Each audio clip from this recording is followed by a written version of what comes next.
My child, I summon you to this moment. Pause everything else. Silence the noise around you. What you're about to hear is not just a message, it's a revelation that will confront your delays, reframe your disappointments, and expose the purpose behind every path you questioned. This is the unveiling of something divine that has been moving beneath the surface of your life for years. This is not coincidence. This is confirmation. You have walked into a divine setup, and I am the one who arranged every step. I know the questions you've whispered in the dark. I've heard you asked why here? Why now? Why me? And I've waited until this moment, this precise moment, to answer you. Not with human logic, but with supernatural clarity. I'm going to take you back through what you called failure and show you how I called it foundation. I'm going to reveal that nothing was wasted, not the tears, not the silence, not even the places you thought were detours. They were designs. You're not off track. You're right where I meant you to be. But listen closely. If you walk away before this word finishes, you may miss the very key I ordained to unlock your next season. If you skip this, if you scroll past, you risk leaving the throne room just as I'm about to hand you your mantle. This message carries your alignment. It carries your assignment. It carries your breakthrough. Every second is intentional. Every word is heaven sent. I placed my power in every sentence, and it will confront, comfort, and commission you all at once. So stay with me. Don't just hear, receive. Don't just watch, respond. Don't let the enemy steal what I orchestrated to restore you. I am uncovering things hidden in plain sight. I am lifting the veil. I am revealing what you thought was random as royal. This is your moment. This is your word. This is your divine setup. And if you walk away now, you'll miss the very thing you've been praying for. Zay, listen. Let me speak. My child, slow your breath and lean in. Let my presence surround you like the hush before dawn. I want you to understand something sacred. This moment you are standing in is no accident. Long before your name was whispered by human lips, I traced the journey your feet would take. I ordained the very soil you now walk upon. I placed stars in the sky to light your night, not simply as beauty, but as signs that I have always been arranging everything for your good. You did not drift here on random winds. I carried you. I ordered your delays, your routes, your pauses. I designed them with precision. The very detours that made you question me were blueprints etched in eternity. Every step you thought you stumbled, I steadied your ankle. Every door that closed, I sealed it to redirect you to a better one I carved open just for you. Lift your head and remember this truth. You have never been lost. You were being led. Even when you felt blindfolded by confusion, I was guiding you with a hand stronger than fate and more tender than you've known. You thought it was chaos, but I was composing a divine symphony from your missteps. What felt like silence was strategy. What looked like failure was preparation. What seemed forgotten was sacredly intentional. I wove your childhood tears into threads of wisdom. I gathered your sleepless nights and sealed them into the pages of a greater story. Pause now and hear me clearly. I've orchestrated your arrival here, not in shame, not in defeat, but in power. You are not here by human arrangement. You have walked into a divine setup. Let that truth fall heavy on your heart and set you free. I appointed this very hour for your awakening. I synchronized moments that didn't make sense to your natural mind because I was working in supernatural layers, weaving heaven's timing into your timeline. Remember that moment you almost gave up? I was right there. I caught the pieces of your heart before they hit the floor. I turned your sigh into a sacred signal to move heaven on your behalf. I was not just watching, I was intervening. I was sending whispers into the right hearts, aligning strangers to meet you with favor, shifting the earth beneath your feet to position you closer to purpose. So now, walk boldly. Take authority over your thoughts. Rebuke the lie that you are behind. Reject the doubt that says you're unworthy. Stand in the confidence that what you're standing in has been handcrafted by my sovereign will. I have set the stage for your next becoming. And nothing, no voice of man, no fear from your past, no delay in the natural, can undo what I have divinely aligned for you. Open your heart, my beloved. Receive this truth. The setup began before you ever cried your first cry. And it was holy. It was intentional. It was mine. You are not late. You are right on time for glory. So now, step forward into this design. Lean into my orchestration. Trust the rhythm of my plan. Every heartbeat in you is echoing a song I wrote long ago. You were never walking alone. You were walking into destiny, into a future that bears my fingerprints. Walk on, my child. You are in the center of my divine setup. My child, you have often looked at your life and asked, what is the meaning of all this? You've stared into the swirl of disappointments, misunderstandings, and broken moments and thought, surely, this cannot be from God. But listen to me now. Every thread of confusion that has surrounded you was not random. It was part of a hidden pattern, a heavenly design veiled in mystery. What you called chaos, I called construction. What you called detour, I called divine direction. You not mistake the fog for my absence. The fog was my covering. The haze you walked through wasn't abandonment. It was the veil of my glory, wrapped around what I was building in secret until the time was right to reveal it. You were never outside of my reach.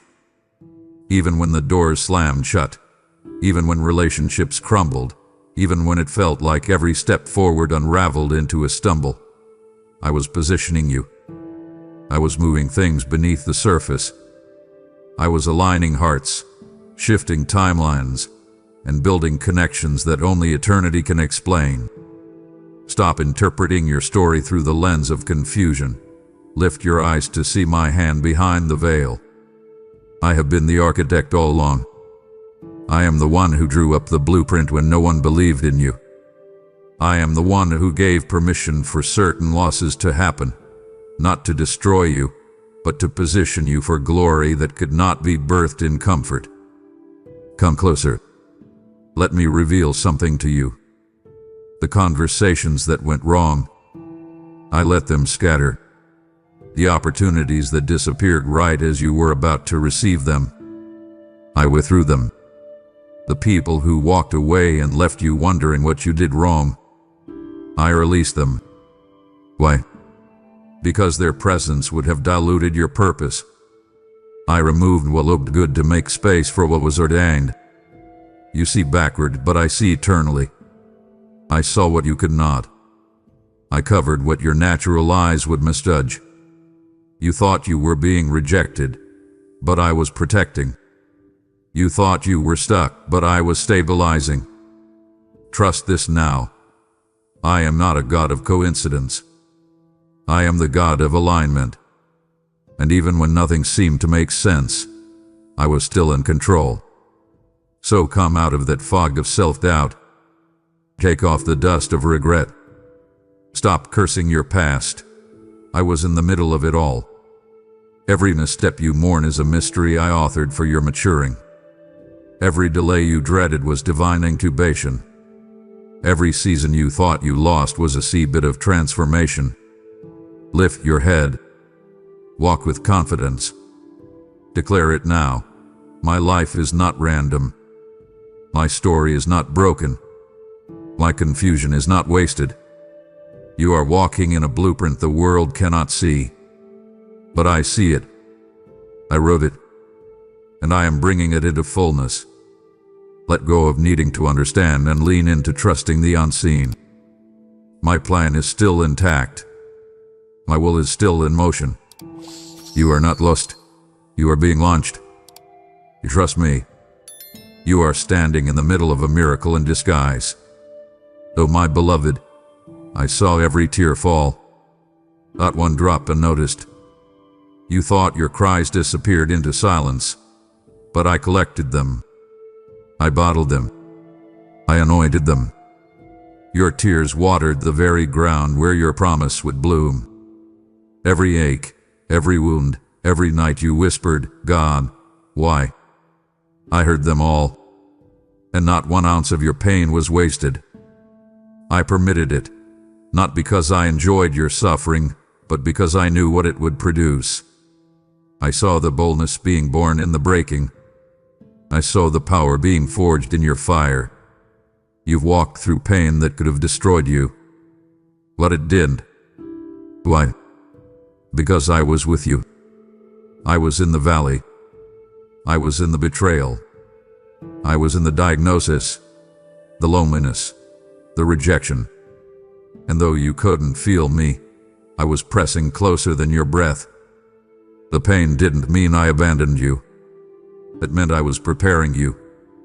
I trusted you with that weight because I knew what I planted inside of you would survive it.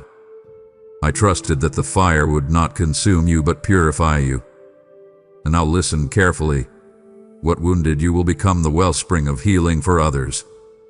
The cracks you carry are not signs of weakness. They are openings for my glory to pour out. I will use your scars as sacred scrolls, testaments of my power that others will read and believe. Your brokenness was the birthplace of your calling. Your pain has not disqualified you. It has qualified you. You've asked why it had to hurt so much. But hear me. I use pain like a sculptor uses a chisel. I carve away the false identities, the pride, the fear, the pretense, until what's left reflects my likeness. Pain brought the humility I needed to elevate you. It built the endurance I needed to entrust you. And in your lowest moments, when all you had left was a whisper of hope, you were never closer to me. I shaped you there. I anointed you there. I turned your mourning into the oil of joy, and your ashes into crowns of glory. So now rise. Wipe your face. Take your place. Let the enemy know. The one who was crushed now carries oil. The one who was wounded now walks in wonder. I have turned your affliction into authority. I have turned your sorrow into a sanctuary. Declare it now. My pain was not my prison. It was my positioning. I am not finished with you, my child. I am just beginning. Your pain was holy ground, and from it, you will rise. You thought you were in the wrong place. You looked around at the emptiness, the obscurity, the smallness, and you asked, God, how could anything divine happen here? But hear me now. That field you wanted to flee was the very ground I chose to favor. I do not need palaces to place my anointing. I do not wait for stages to appoint destinies. I often hide my greatest moves in the fields no one watches. I trained David among sheep. I met Moses in the wilderness. And I met you, right where you thought nothing good could grow. You questioned the people you met, the jobs that didn't fit, the environments that made you uncomfortable. But I sent you there. I placed you in rooms that didn't recognize you yet, because I was preparing you, not promoting you. I allowed the hidden seasons to stretch your character. I buried you like a seed, not because I was done with you, but because I was about to grow you. Your roots needed depth before your name could carry weight. Remember those conversations that felt random? I orchestrated them. That stranger who offered encouragement. My angel in plain clothes. That mentor who showed up unexpectedly. Sent by my spirit. That closed door you cried about. My redirection in disguise. I use what appears mundane to deliver the miraculous. I hide divine strategy in ordinary interactions. You've walked past miracles thinking they were moments. Look again. I've been working all along to listen to me. Do not despise small places. Do not curse the ground you're standing on. Every unnoticed hour, every uncelebrated effort, every overlooked sacrifice, I saw it. I will reward it. I don't miss anything done in secret. In fact, I favor what's done in secret. I reward what's done in obedience, not applause. Hold fast, my child. Keep showing up. Keep tending sheep. Keep praying behind the scenes. Because even now, I am arranging divine appointments for your elevation. You don't need to manipulate anything. What's for you is coming. You are one divine encounter away from everything shifting. Stay ready. Stay faithful. I will make kings call your name while you're still in the field. I will send opportunities that find you in the low place. And I will remind the world that I do my greatest work through the least expected. Say it now. This place is not a punishment. It is preparation. Because where others saw nothing, I planted everything.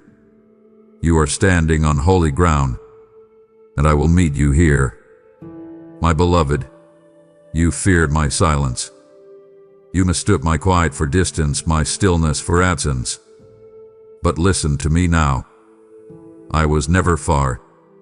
In the moments when you cried out and heard no reply, I was closer than breath, watching not from a distance, but from within. My silence was not neglect, it was sacred space. I was teaching you the language of trust, refining your spirit to hear me not only with your ears but with your heart.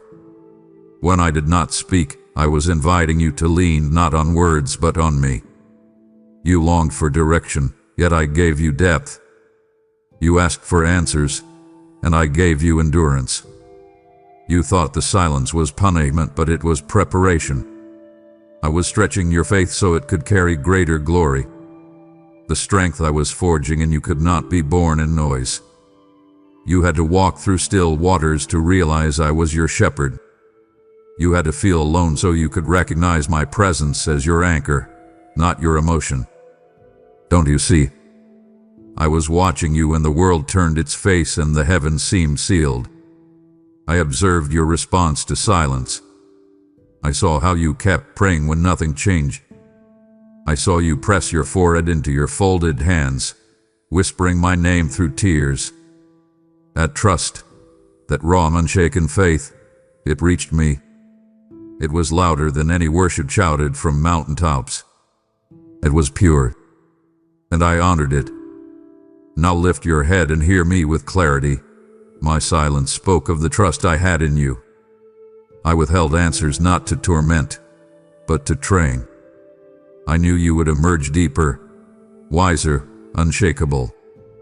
I knew the silence would birth in you a knowing that no storm could steal. I knew you would learn that my voice is not always thunder. It is often the breeze that brushes your soul in stillness. When I didn't answer, it was because I was letting your spirit grow into a greater capacity for me. Embrace what the silence built in you. Walk in the wisdom it carved into your bones. You are no longer just someone who believes. I have made you someone who knows. You know I am faithful. You know I am present. You know I never leave, even when I'm quiet. That knowledge is a weapon, and it will serve you in every season to come. So now, let go of the fear that I was ever absent. I was hidden, not gone. I was working, not ignoring. I was preparing a word so heavy with glory that your ears had to be matured before they could carry its weight. And now, my voice returns, not just to speak but to echo in your every step. You are no longer just listening. You are living my word. My child, don't turn away now. You've heard my whisper in the silence. Will you walk away while I am still speaking? My heart is open before you, and if you stop here, you'll miss the sacred unraveling I prepared just for you. I've waited so long to bring you this close. Don't grieve my spirit by leaving when we've just begun to touch what's eternal. Today, here's more I must reveal to you. You've been through wars that left you breathless. Moments that felt like defeat carved shadows across your soul. You looked at the wreckage and wondered, God, where were you? But hear me now, and let truth strike deeper than regret. You never fought alone. What looked like loss was a hidden advance.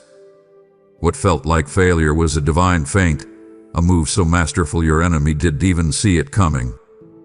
I allowed you to fall, not into ruin, but into repositioning. Every clash you survived was an altar of transformation. The battles that wore you down were the very grounds where I armed you. You thought you were overpowered, but I was overpowering the pride, the fear, the illusion of control that kept you bound. I let you taste defeat not to shame you, but to humble you for greater authority. I let you weep on the battlefield so you would learn to wage war from the secret place. Your falls became footstools. Your losses became leverage. The fight refined what comfort never could. You remember the prayers you cried in the dark. I did not ignore them. I answered them with fire. You asked for strength, so I sent struggle. You asked for glory, so I allowed pressure. I equipped you not with ease, but with endurance. And now, you carry more than wounds, you carry wisdom. You are not marked by the fight. You are defined by the one who rose after it. Look again at what you called defeat. What did it cost you? Yes, much. But what did it birth in you? Resolve, discernment, intimacy with me that no comfort could produce. You no longer react. You respond with clarity. You don't panic, you pray. You don't retreat, you release. That is victory, my child. You didn't lose. You leveled up. Now stand in the truth. I allowed the enemy to come close so you would learn how to fight from within. Not in your strength, but in mine. I stripped away your confidence in systems, in people, in yourself, and I rebuilt you on me. And now you are unshakable. So silence the voice that says you failed. Rebuke the lie that you missed your moment. Take up your sword again. Your battle scars are not symbols of weakness. They are proof you survived what others could not. I'm raising you up, not in spite of your battles, but because of them. What took others out made you mighty. You are not defeated. You are distinguished. And every loss, every bruise, every tear is now anointed. You were not outnumbered. You were outmatched for elevation. And you are rising. My precious one, there were moments when you thought you were just having a conversation. Just passing by someone on a street. Just sitting at a table with an old friend. But I need you to look deeper. I need you to feel the shift. Because what you called coincidence was an encounter, and what you thought was casual was kingdom aligned. I have been sending heaven to you in human form, again and again. That stranger who smiled at you when you were about to break. It was my messenger. The voice that told you not to give up right when despair was swallowing you whole. That was my answer through flesh. You didn't even know it, but you entertained angels unaware. I sent provision through people you always dismissed. I sent affirmation through voices you didn't expect. I wrapped my words in human lips and whispered eternity through the natural. Why? Because I love hiding glory in places where only faith can recognize it. I placed you in rooms where you didn't feel qualified, not to embarrass you, but to reveal that your access was never about merit, but about mantle. You walked through doors you didn't knock on because I spoke your name in places you couldn't see. I moved hearts toward you. I softened the hardest faces. I prompted people to favor you before you ever arrived. And when you were ready to give up on relationships, I was cultivating divine ones just beyond your view. So do not disregard the ordinary. I often wrap miracles in mundane. I place healing in a handshake. I deliver revelation in a phone call. I answer your prayers in the embrace of someone who simply says, "You were on my heart." That wasn't just kindness, it was kingdom strategy. I want you to begin watching with new eyes. Listen with your spirit. I am still sending voices to confirm what you've heard in private. I am still releasing answers through people you barely notice. Begin to bless every interaction. Begin to ask me, "Lord, is this from you?" And I will show you. I will stir your spirit to know who carries my breath. Let me remind you, your provision isn't only in heaven. It walks among you in human form. I move through those you least expect. I bring wealth and wisdom from unlikely mouths. I wrap eternal answers in temporal garments. And if you'll slow down, if you'll pay attention, you'll realize I've been surrounding you with kingdom connections all along. The encounters you need have already begun. Your breakthrough is closer than you think. I am aligning conversations, meetings, reconnections, divinely timed, eternally prepared. Get ready, my child. This is the season where destiny walks into your living room wearing ordinary clothes. And this time, you'll recognize it. You have asked me when, Lord. You've watched the calendar flip, the clock tick, and your prayers hang in the air like unanswered songs. You felt buried beneath delay and wondered if I forgot your name. But hear me now. What you call delay, I have always called development. You were not being punished. You were being prepared. The wait was never a void, it was a womb. In that sacred pause, I was forming something eternal. Your waiting room was not a wasteland. It was a holy chamber where your roots deepened and your discernment sharpened. I placed you there not to withhold, but to refine. The silence was the scalpel. The stillness was the soil. While you were begging for movement, I was building muscle, emotional, spiritual, eternal. You looked around and saw nothing shifting. But beneath the surface, I was rearranging everything. Listen closely. In the waiting, I separated what was temporary from what was eternal. I showed you what could be shaken and what would remain. I stripped the noise so you could hear me clearly. I took you out of the crowd so you could see your calling. You were not forgotten. You were being fortified. You didn't miss your moment. You were maturing into it. Let go of the bitterness that wrapped itself around your heart in those quiet years. Release the narrative that said I passed you by. I've never passed you. I've walked with you, slowly, intentionally, lovingly, through every hallway of stillness. I allowed the waiting not to waste your time but to deepen your capacity. You are not who you used to be. You've grown. You stretched it. You've learned how to pray in silence, how to worship without results, how to trust without answers. That is power. That is glory. That is the stuff of kings and priests. Now hear me. The time is shifting. The door is unlocking. The promise you've carried is moving into labor. But do not despise the time it took. Without that weight, the weight of this blessing would have crushed you. But now you are ready. Now, your character has caught up to your calling. Now, you are not just walking into fulfillment. You are becoming the kind of vessel that can carry it. So rise from your seat. Shake off the dust of impatience. Step forward, not with anxiety, but with authority. You are not behind. You are in rhythm with heaven. My child, your wait was a wonder in disguise. And now, the curtain lifts. The answer comes, and what you receive will be greater than what you requested. This is your time. You stood before doors that refused to open. You knocked, and nothing moved. You prayed, and silence echoed back. You questioned your worth, your readiness, your place in my plan. But my child, you were never denied. You were reserved. The doors that didn't open were never meant to. I closed them with my own hand to guide you to the ones I had designed exclusively for you. There are doors man cannot build, paths no map reveals, moments only I can orchestrate.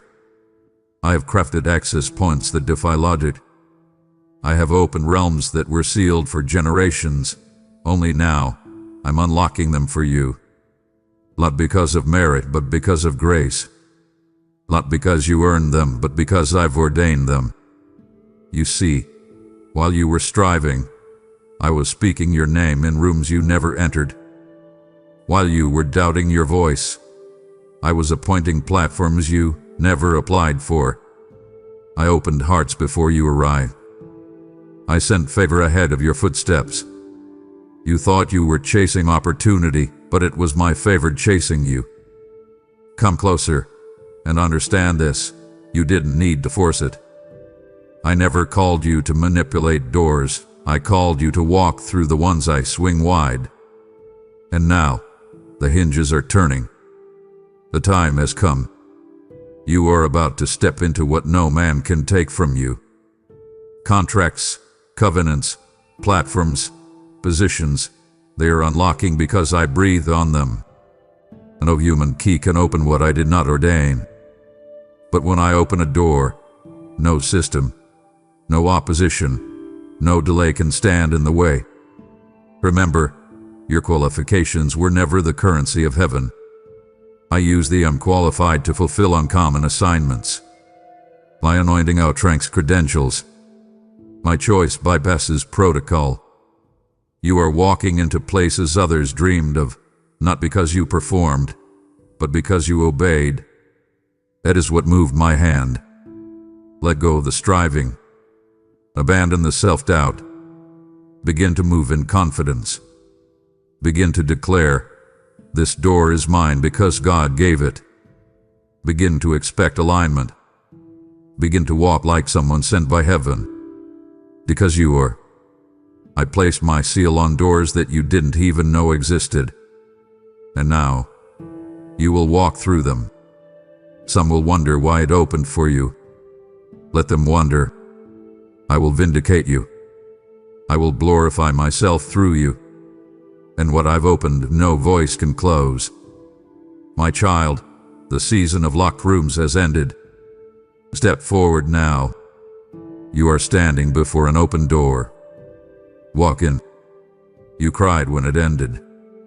You wept when the yes became a no. You questioned everything when the plans crumbled. And through trembling lips, you asked, God, why would you let this happen? My beloved, what felt like disappointment was divine rescue. What you grieved, I removed, not to wound you, but to save you. You saw what was. I saw what would have been. I closed the door, not out of cruelty, but compassion. Let me tell you what you couldn't see. That opportunity you begged me to bless would have buried you. That relationship you mourned was misaligned. That position you almost compromised yourself for would have stripped your peace. So I removed it. I allowed the unraveling, because the threads you were clinging to couldn't carry your destiny. You weren't being punished. You were being redirected. You prayed for protection, and I answered. Just not the way you expected. I protected your purpose at the cost of your preference. I chose your wholeness over your comfort. I selected a better yes in place of the one you begged for. And I know it hurt. I know you question my goodness. But in time, you'll see it was mercy, not malice. You will look back and thank me for what didn't happen. Disappointment was never the end of your story. and with a plot twist that saved the narrative. I rerouted your path, not because I was confused, but because I saw what was coming. I shielded you from attachments that would have suffocated your spirit. I interrupted what looked promising so you could inherit what was divine. Lift your eyes. Let hope rise again. I am not finished. I am the God who restores what was lost with something greater. I am rebuilding what was broken with materials of heaven. I will show you why every no was sacred. I will bring you into rooms you didn't know to ask for. I will surround you with relationships that pour, not drain. I will crown you with purpose where pain once set. So release the bitterness. Let go of the what-ifs. Mourn, but don't make a monument out of disappointment. It was never your final chapter. It was a door, and it delivered you to alignment. You're not disqualified. You're being launched. Stand up from the ashes. Dust off the shame. Lift your voice and declare, every closed door led me to the right one. I am redeeming every letdown. You will testify what broke me blessed me. You didn't lose. You learned. And now, you are ready. You see it now, don't you? Even the disappointments were divine setups, crafted not to break you, but to bless you. And if this word lifted the weight off your spirit, imagine who else is still waiting to hear me say, that closed door was my mercy. My child, when you give, you don't just support a video, you become a vessel through which I reach another soul in the midnight hour. Every super thanks, every membership, every offering you pour out through the PayPal link below is a seed of restoration in someone else's wilderness. I told you, give, and it will be given to you, and I will not let that word return void. You've prayed, Lord, use me, and this is how I'm answering you now. So move with me, plant light into the darkness, let your gift flow like oil from the altar. Click, give, and partner with my heart. I will multiply it in ways no one can steal.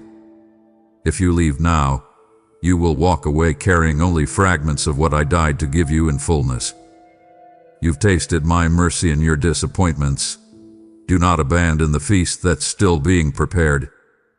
My presence is thick around you, and I long to complete what I've started. Don't make me watch you walk away from a moment I designed to heal you entirely. Keep listening. My glory is just beginning to unfold. You made your plans with sincerity. You dreamed with diligence. You map out your future with hope in your heart and strategy in your hand. But then it happened to my interruption. The path you built began to crack beneath your feet. What once felt certain became fragile. A momentum you trusted suddenly turned to stillness. You called it inconvenience. You called it confusion. But I called it intervention.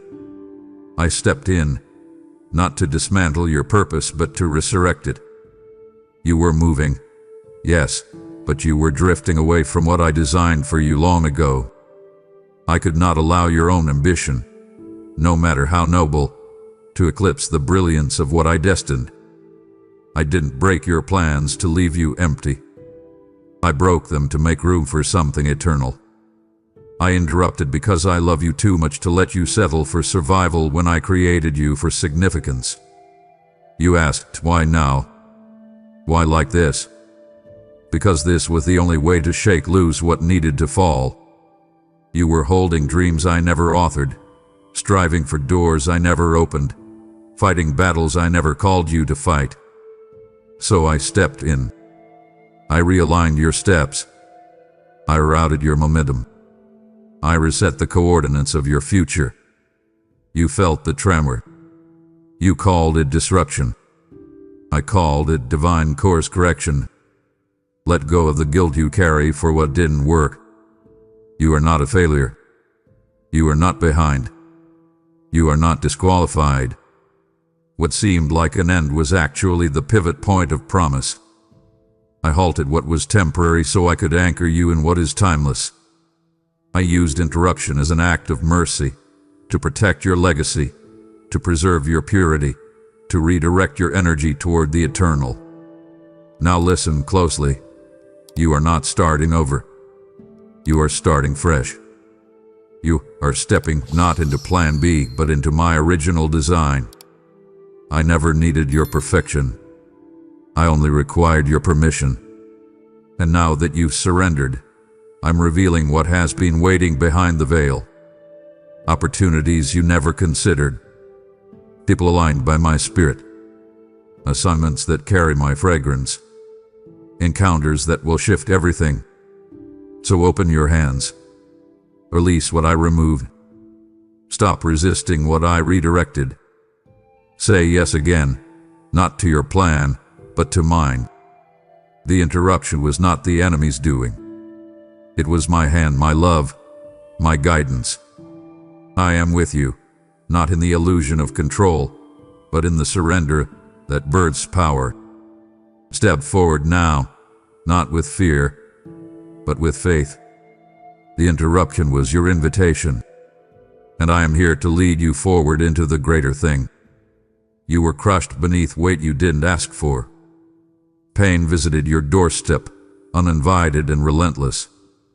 The days blurred into nights, and you began to wonder if I had looked away. But I was there, not above your affliction, but within it. My presence didn't escape when your tears fell. I drew nearer. I placed my hand upon your chest when breath became a labor. I whispered strength into your bones when everything felt hollow. What you suffered was real, but it wasn't meaningless. It was sacred, because in the crushing, oil began to flow. The pressing you endured was not punishment, it was preparation. I was extracting the purest version of you, not the one shaped by applause, but the one forged by surrender. Affliction became your altar, and from it, I drew a fragrance the world could not ignore. Understand this now. I trust the broken more than the proud. I anoint those who have wrestled in the dark and emerged with trembling faith still intact. I breathe my power upon the ones who have buried dreams yet kept their hearts open to resurrection.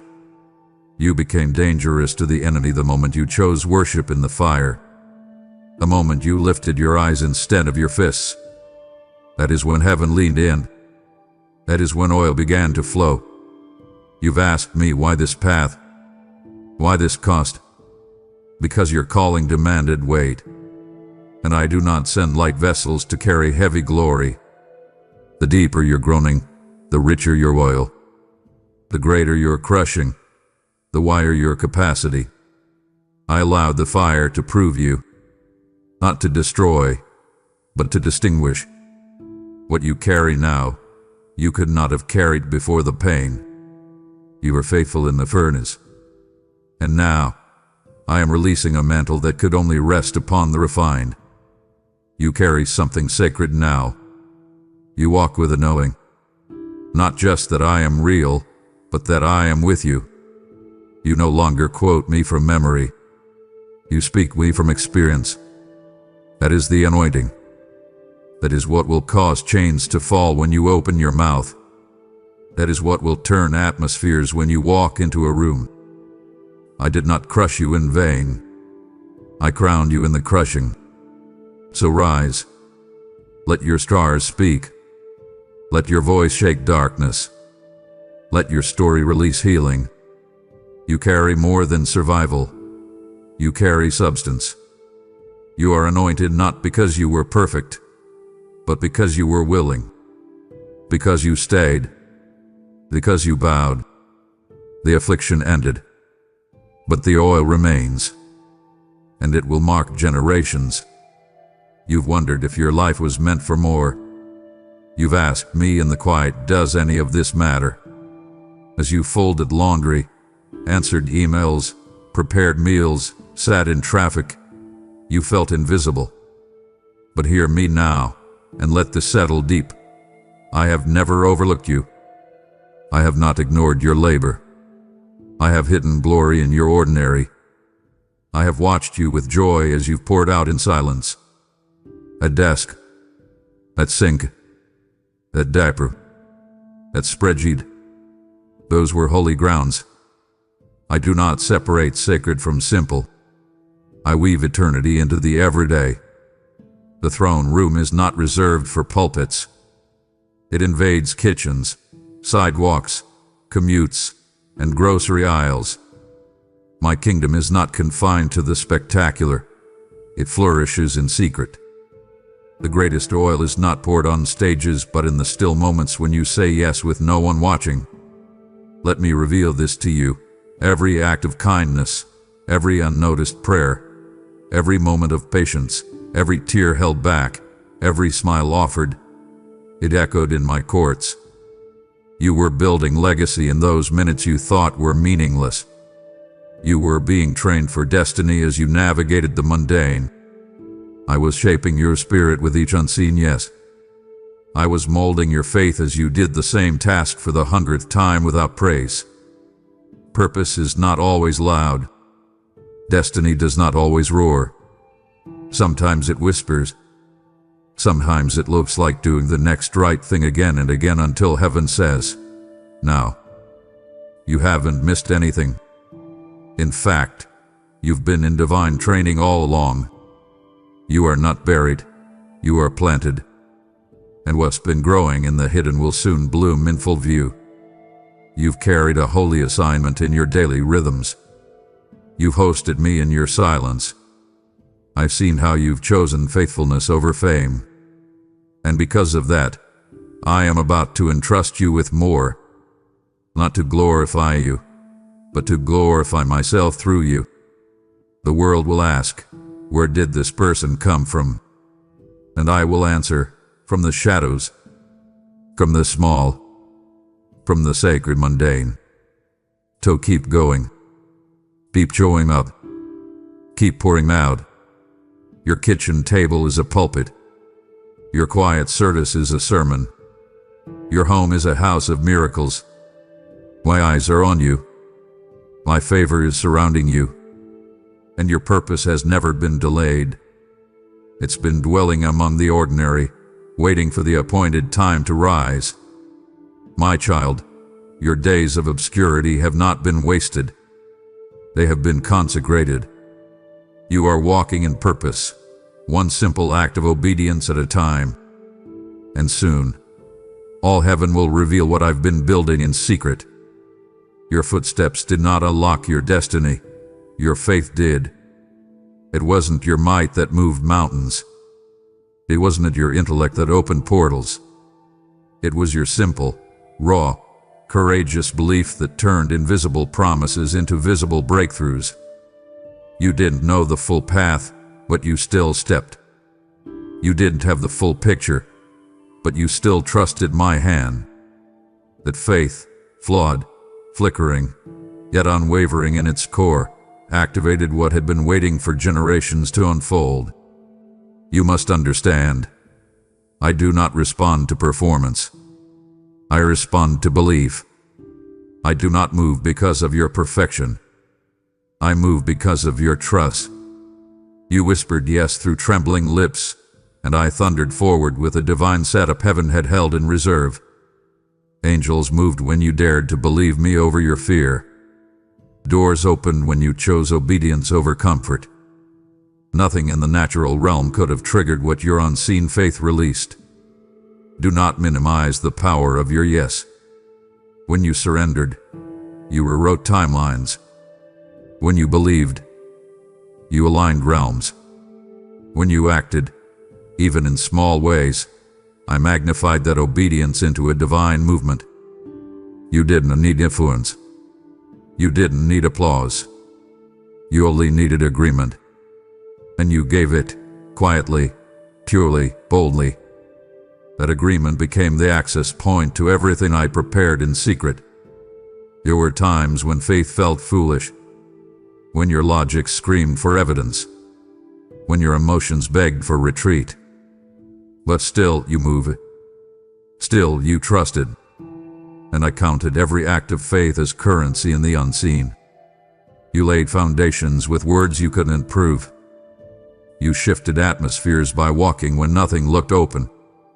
And because of that, I honor you now, not as a servant, but as a partner in divine destiny.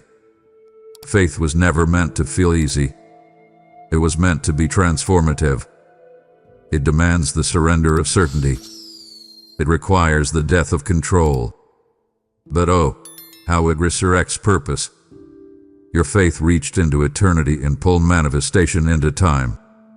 Your agreement with me tore veils, opened wells, released miracles.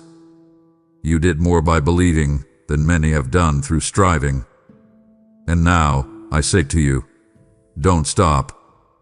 Let faith remain your compass. Let trust guide your movement. I will continue to respond not to your striving, but to your surrender. Keep saying yes. Keep declaring my word over your life. Keep stepping when the next step is unclear. I am building something through you that eyes have not seen, and it is only accessed by belief. Your faith didn't just activate one moment. It activated a lifestyle, a legacy, a lineage. Generations will reap from what you believe. Heaven moved when you agreed with me, and it will continue to move. My child, never doubt it again. Your faith unlocked the divine setup, and nothing will be the same. You thought you lost too much. You counted the costs, the missed moments, the relationships that unraveled, the seasons you labeled as waste. You wept over broken dreams and fractured timelines, mourning what could have been. But hear me now, nothing that was taken has escaped my restoration. Nothing you surrendered has gone unnoticed. Nothing broken has exited my plan. I have woven restoration into the very blueprint of your destiny. I am not just the God who gives. I am the one who restores. And my restoration is not a return to the former. It is always greater. I rebuild with glory. I restore with interest. What you mourn, I have already redeemed. What was stolen, I have marked for return. And not just return, but overflow. You did not see it in the moment. The pain blinded you. The silence numbed you. But underneath the surface, I was already repairing, already rearranging, already renewing. I was collecting every shattered piece, cataloging every tear, recording every sigh. Nothing has been wasted. Every disappointment, every betrayal, every delay, they are seeds in my kingdom. And I do not forget the ground where my children sow in tears. You assumed the story had ended at the point of your greatest pain. But I am the author, and I do not close books in the middle of a redemptive arc. What I allow to fall, I always intend to raise. What I prune, I always intend to cause to flourish. I make beauty from ashes, not hypothetically but literally, practically, divinely. Lift your eyes now and see what I'm preparing. Restoration is not an idea. It is my nature. I am restoring your joy. I am restoring your voice. I am restoring your time. I am restoring your capacity to dream again. The losses of your past are becoming the leverage of your future. You are not just surviving. You are being positioned for multiplied return. And know this, I restore on my terms, not man's. My timeline is perfect. My recompense is precise. My recompense is not just material, it is spiritual, emotional, relational, and generational. What you lost, I am redeeming across every area. Some of what I restore will not look like what you expected, but it will be better, fuller, eternal. So breathe deeply now. Let go of regret. Release the pressure to figure it all out. Restoration is my responsibility, not yours. Yours is to trust, to receive, to expect with confidence. You are not forgotten. You are being refilled. And this time, the cup will overflow, not to spill, but to sustain.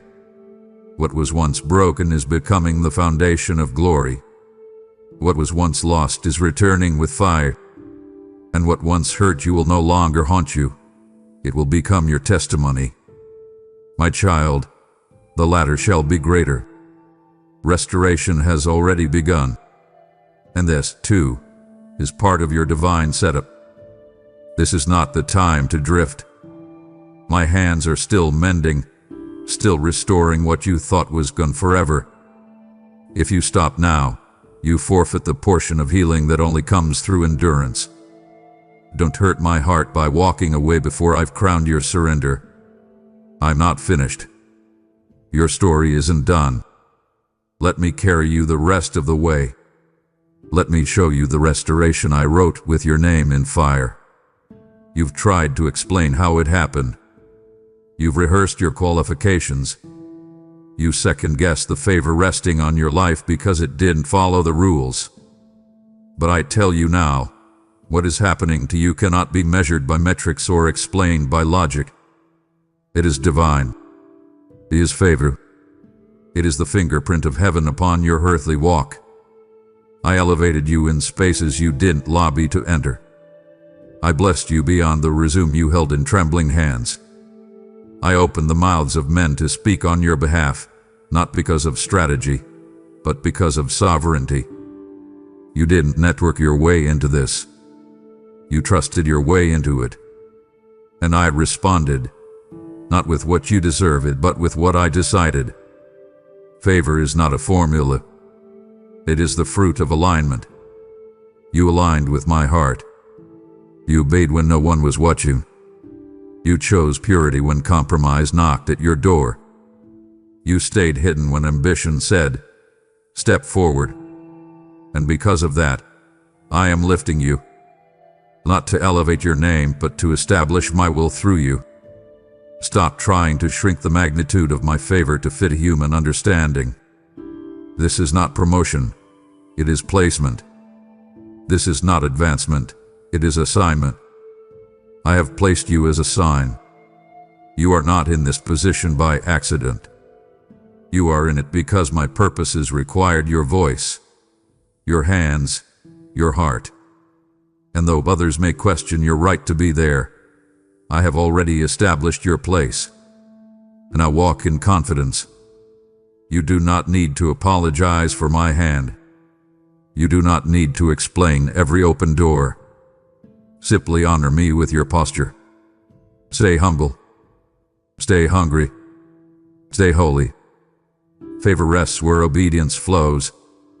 And you, my child, have been obedient when it cost you, when it hurt, when it made no sense. So now, you will reap what logic cannot offer. You will walk in spaces where the rules don't apply. You will be a living contradiction to human systems. They will ask, "How did you get here?" And you will respond, "By His favor." Not just a phrase, but a reality. I write my own laws. I raise the lowly. I seat the surrendered among kings. And I am doing that through you. Don't shrink. Don't dim. Don't defer. Walk boldly. Speak clearly. Serve deeply. This is my favor in motion. This is divine alignment. This is what happens when obedience meets my overwhelming kindness. My child, you are not lucky. You are chosen. You are not random. You are appointed. Favor rests upon you, and it will not be removed. You did not stumble into the relationships that altered your life. You did not randomly cross paths with the voices that healed you, corrected you, lifted you. I orchestrated it all. From eternity, I traced connection points across your journey. I knew which hearts to align, which minds to spark, which voices to echo in your spirit at the exact moment your soul would need it most. You thought you were simply meeting people, but you were encountering strategies written in the scroll of heaven. There are no coincidences in my kingdom. Every divine relationship has an assignment. Every covenant has a code written before time. The friend who prayed for you in your weakest hour was not just kind, they were sent. The mentor who spoke wisdom you never shared out loud wasn't just insightful, they were appointed. I wrote them into your life, not to entertain you, but to activate purpose within you. They were bridges, not barriers. Keys, not distractions. I assigned people to you before you ever knew you'd need them. Some arrived quietly. Others came through storms. Some stayed for a season. Others remained for life. But every one of them carried a piece of what you were missing. And you carried something in you that they needed to. I wove destiny through their words, their timing, their presence. You didn't need the crowd. You needed the called. Not every voice in your life was chosen by me, but the ones that shifted your spirit in the right direction, the ones that affirmed your calling, the ones that saw the gold in your soul when you couldn't see it yourself. They were heaven sent. And I'm not finished aligning you. I am still writing new names into your story. Strategic alliances are forming even now. Destiny partnerships are awakening. You will meet people soon whose hearts will leap when they meet you, not out of admiration, but out of recognition. They'll know you, because I have already prepared them. Let go of bitterness for those who left. Let go of confusion over those who turned away. Your absence was necessary to make space for those who carry the next key. I only removed to make room. I only distanced to deliver alignment. You were never abandoned. You were being cleared for covenant. From this moment forward, expect me to speak through mouths you didn't expect. Expect your answers to show up wrapped in the voice of a stranger. Expect your next season to be unlocked by a connection you didn't pursue but I sent directly. I am aligning hearts. I am confirming purposes. I am synchronizing the rhythm of destiny. Do not underestimate the power of the people I place in your path. You're not just meeting them. You're meeting the future. Walk open. Listen deeply. Steward these divine connections with honor. I am bringing the right ones now, and through them, you will rise. You have cried over what didn't happen. You have grieved doors that never opened, relationships that never deepened, opportunities that fell through. You labeled them disappointments, but I called them protection. I shielded you when you didn't know you needed to be guarded. I blocked what you begged for because I saw the fracture beneath the surface. I heard the conversations you never heard. I discerned motives hidden behind smiles. And out of love, not judgment, did I intervene. I allowed you to feel the sting of rejection to save you from the fire of destruction. I pulled you away before you could anchor in unsafe places. You thought I was silent, but I was loud in the spirit. You just couldn't hear it through the noise of longing. You assumed I had overlooked your prayers, when in fact, I had intercepted them to give you better than what you requested. My protection rarely announces itself. It moves quietly. It slips in like a whisper and closes a door just before you enter. It delays flights. It interrupts meetings. It ends conversations. And at first, it feels like loss. But over time, you will see it was mercy in motion. I protected your anointing. I shielded your future. I preserved your peace. Not every no was against you. Some were for you. Look again at the chapters you deemed failures.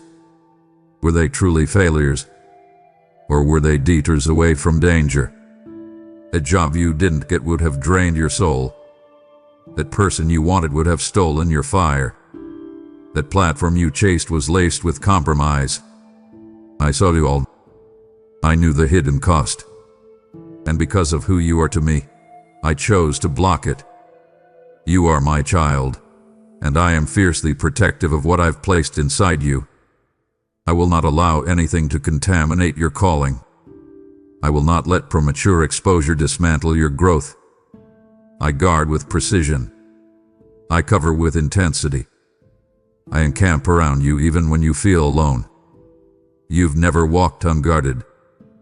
Even in your most vulnerable moments, my angels have flanked your path. Stop cursing the closed doors. Begin to thank me for them. What didn't happen may be the greatest miracle you've ever received. You don't need to know the details to trust my defense. Just know this. Every block was backed by heaven. Every redirection was wrapped in love. Every silent intervention was proof that I see what you don't. To walk boldly now, not in paranoia, but in peace. You are covered. You are protected. And when the enemy formed weapons, I dismantled them before they reached your field. You are not a victim of delay. You are the product of divine defense. Rest in that. Let it free you. You were never unguarded. You were always safe in me.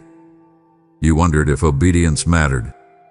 You followed instructions that cost you reputation, comfort, timing, and applause. You obeyed when no one cheered. You said yes when you didn't understand. You laid down dreams because I whispered, "Not yet." You released relationships because I said, "Let go." And still you waited, watched, and wondered, was any of it seen? Did any of it matter? Yes, my child. More than you know. Your obedience wrote history in the unseen realm. Your surrender turned the tide in your bloodline. Your quiet yes echoed through generations. You may have thought you were simply enduring, but you were establishing heaven on earth. Your choices aligned you with glory that surpasses this moment. I never required perfection from you, but I valued obedience. Because obedience is not about control, it's about trust. You trusted me when you lacked understanding. You trusted me when the rewards didn't come quickly. You trusted me when everything in your logic said to turn back. And because of the trust, I have released my glory in your life, not a shallow form of it, but a glory that rests, remains, transforms. You carry my weight now, not the weight of performance, but the weight of purpose. You carry an atmosphere that shifts rooms. You've become a carrier of glory, not because you chased influence, but because you obeyed in obscurity. You built altars in private. You prayed when no one knew. You sacrificed when no one saw. And I saw it all. I recorded it. I breathed on it. Now the glory is no longer delayed. It is manifesting. You are walking into fulfillment, not because you forced it, but because you follow me. Your obedience carved out the road that grace is now traveling on. Miracles are meeting you at the place of your yes. Favor is finding you because you built your life around my word. The glory resting on you will be undeniable. This is not the season to question the cost. This is the moment to walk in the reward. The seeds you planted through obedience are breaking the surface. The harvest is here, and my presence is enveloping every area you surrendered. My child, I honor your obedience, and I crown it with glory. You have reached the moment you thought might never come, the place where questions meet answers, where wounds meet healing, where time and eternity intersect. Look around you, my child. You are standing on holy ground. You are no longer who you were when the journey began. You have been shaped by fire, sculpted by faith, and prepared for such a time as this. Everything you endured, everything you released, everything you believed, it has led you here. This is not the end. This is the unveiling of what I've been building in secret. This is the moment when the setup becomes visible. I did not bring you through valleys and deserts to leave you stranded at the edge of fulfillment. I am not a God of halfway breakthroughs or unfinished stories. I am the author and the finisher. I write conclusions that glorify me and astonish the earth. I declare that you are now stepping into manifestation, not just of dreams but of destiny. What once lived in prayer will now breathe in reality. What you whispered in faith will now resound in testimony. I never lost sight of you, not for one moment. I knew how tired you were. I felt every weight you carried. I stood beside you in the dark, holding your promise when you couldn't hold it yourself. I was there in the silence, preparing the platform. I was there in the delays, expanding your foundation. You were never wondering, you were being positioned. The steps you took in trembling faith carved the path for my glory to descend. Now, I am lifting the veil. I am revealing what your obedience has birthed. This is not a reward for effort. It is the harvest of covenant. I made promises to you that were not bound by time. And now, I fulfill them not according to man's schedule, but according to my divine calendar. You didn't miss your moment. You were being synchronized with heaven's rhythm. And now, the fullness of time has come. Let go of the fear that still tries to cling to your spirit. Release the pressure to perform. You are not stepping into purpose by merit, but by design. I placed this calling within you before your first breath. I cultivated your character in the hidden years. I fortified your spirit in battles no one else saw. And now I present you, not as one who barely made it, but as one who hath been proven, positioned, and prepared. Lift your eyes. Look again. What surrounds you now is the fruit of what I planted long ago. Every prayer you prayed in pain watered this ground. Every sacrifice you made in silence fed this soil. Every act of faith when nothing made sense brought you to this divine unveiling. You are walking into what eyes have not seen and ears have not heard, into things I preserved only for the faithful, the surrendered, the ones who would not quit. You are not here by accident. You are here because the setup has reached its divine crescendo. The orchestra of heaven has played in secret long enough. Now it bursts forth in revelation. The fullness of my word is unfolding around you. The anointing is visible. The timing is perfect. The placement is strategic. And the doors, these doors, no one can shut, for I have opened them myself. So walk forward, not as one who is uncertain, but as one who is chosen. Speak with clarity. Move with power. Love with abandon. Serve with joy. You are not rising alone. I am rising through you. You are not just fulfilling purpose. You are revealing my glory. Everything in your life was leading to this. Even the pain had a prophecy in it. Even the closed doors carried divine fingerprints. Let this settle in your heart forever. I never wasted one moment. I never allowed what I would not redeem. I never broke what I would not restore. The conclusion of this journey is not the end of the road. It is the beginning of reign. You are stepping into a kingdom chapter, and it carries the authority of my name. No more delay. No more striving. No more wondering if you've missed it. You have arrived at destiny's threshold. And I, the Lord your God, declare, it is time. Walk through, in boldness, in purity, in fullness. The divine setup was never to crush you, it was to crown you. And now, you wear what I placed upon you long ago. Rise, my child. The conclusion hath been written in victory. And your future, oh yes, your future, will blaze with my glory. You've just walked through the gates of a divine setup, a journey I wrote with fire, sealed with glory. This is not the end. This is the beginning of a legacy that will outlive you. If this word changed you, then let your giving change someone else.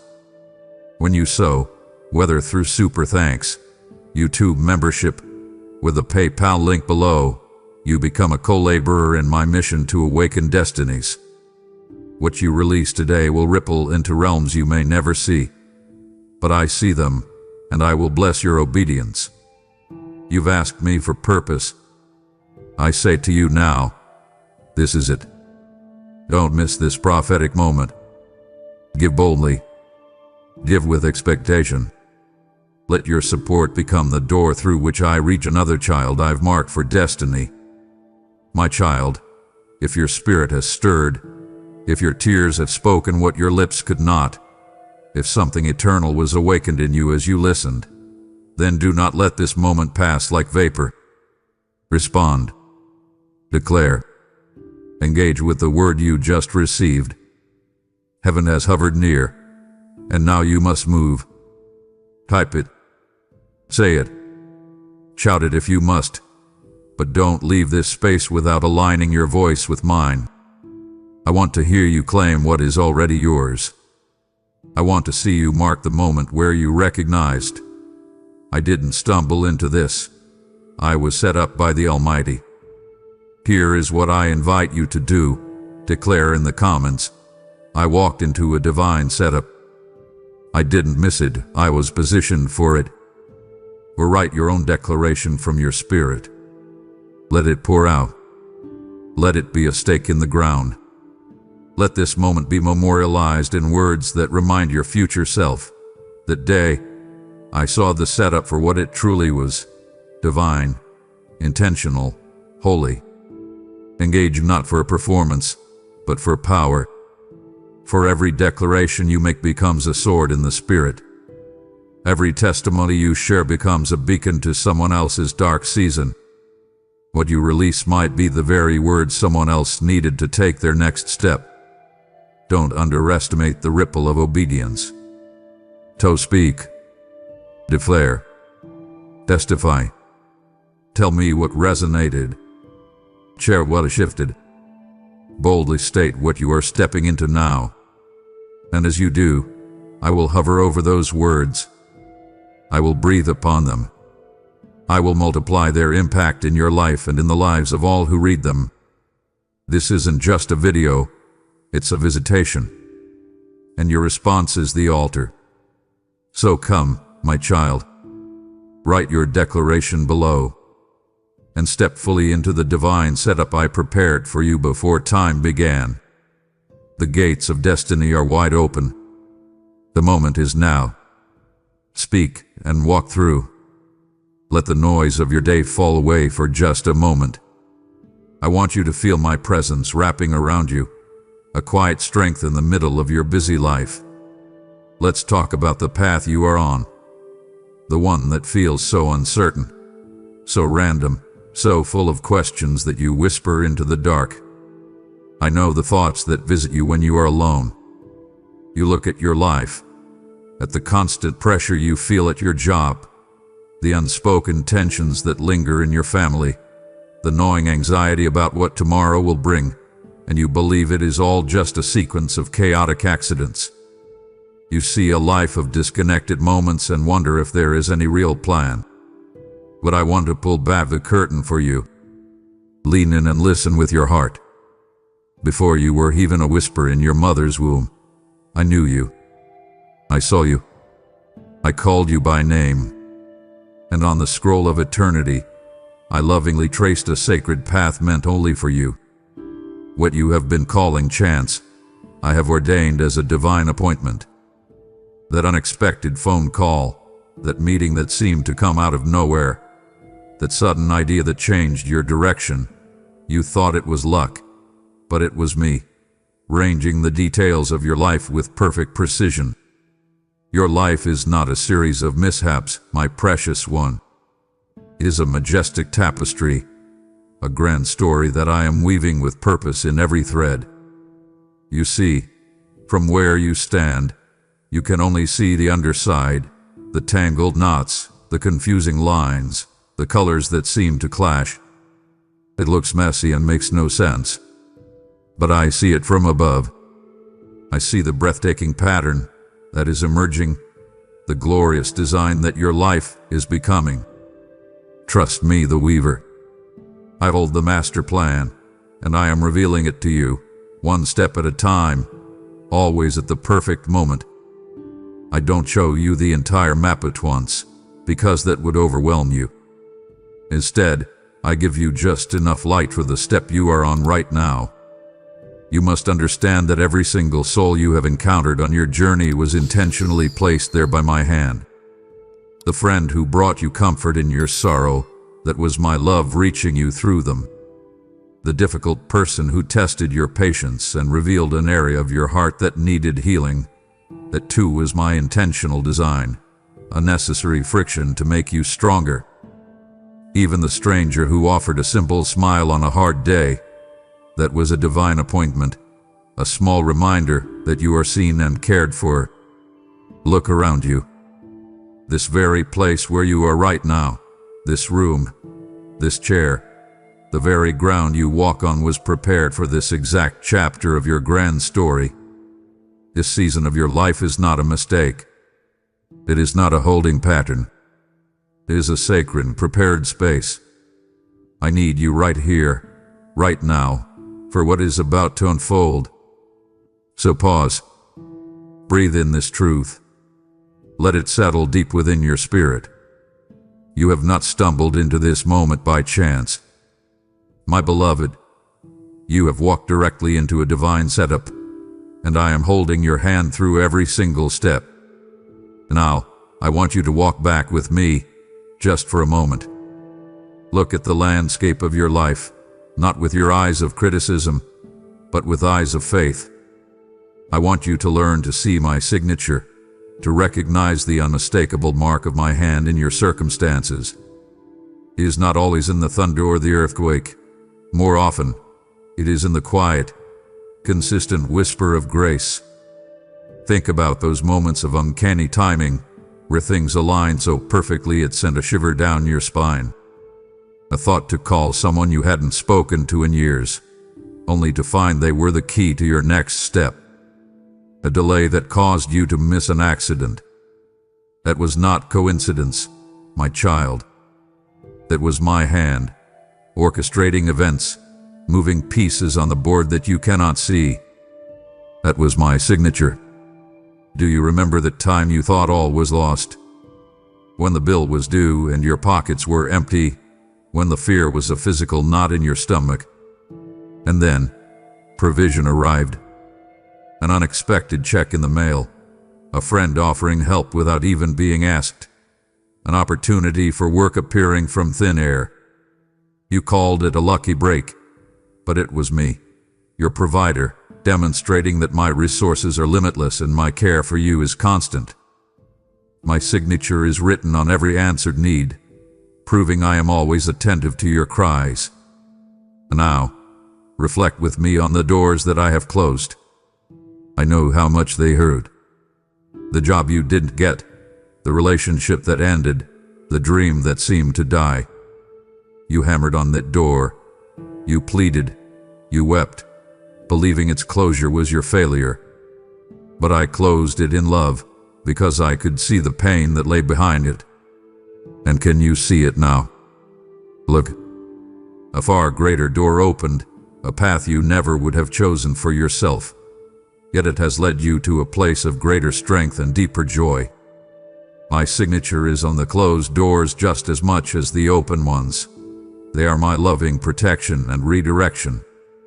See the lessons that keep appearing in your life, that recurring struggle with forgiveness, that repeated test of your patience. That is not a cycle of failure.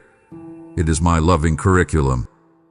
I am a patient teacher, and I am teaching you something vital for your soul's growth.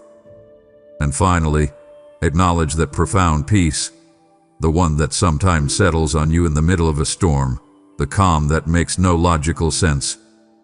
That is my spirit, your comforter, whispering directly to your heart. Be still. I am here. I have this. That peace is my very signature, the authentication of my presence with you. Start looking for these signs, my beloved. See me in the details, and you will realize you have never, ever been walking alone. Let's talk about the paths you regret. I see you look back on certain seasons of your life, and your heart clenches with the memory. A mistake, you call it. A waste of time. If only I hadn't gone that way. You carry the weight of that perceived error like a heavy stone in your pocket, and it has robbed you of joy for too long. I want you to take that stone out now and look at it with me. Let me show you what I see. What you have labeled a detour, a wrong turn, was a divinely charted course. That path you lamented as a mistake was a necessary journey I designed for your spiritual maturing. You thought you were lost, wandering in a wilderness of your own making, but I was leading you with purpose every step of the way. I had to take you on that route because I was protecting you from heartaches and dangers just around the corner, dangers you could not possibly foresee. You were so certain of the path you wanted, but I could see the cliff's edge it was leading you toward. So I routed you. It felt like a painful deviation, but it was my mercy in action. On this seeming detour, you acquired wisdom you could not have gained any other way. You learned resilience because you had to get back up after falling. You learned compassion because you experienced deep pain yourself. You developed skills in that job you thought was beneath you, skills that I am about to use for your ultimate destiny. You are stronger today because of that wrong turn. Think about the people you met on that diverted path, the ones who came into your life during that season you wish you could erase. Do you think they were there by accident? No, my child. They are real connections for your future. I was weaving your stories together, knowing that you would need them, and they would need you, for what is to come. More than anything, this unexpected route was designed for one primary purpose: to demolish your self-reliance and build your unshakable faith in me. You were leaning on your own understanding, your own strength, your own plans.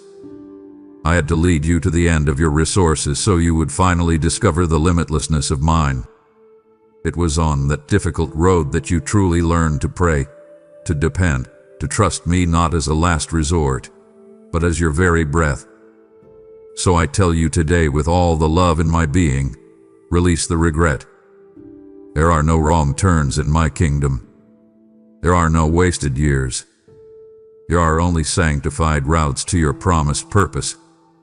You are exactly where you need to be, not in spite of your detours, but because of them.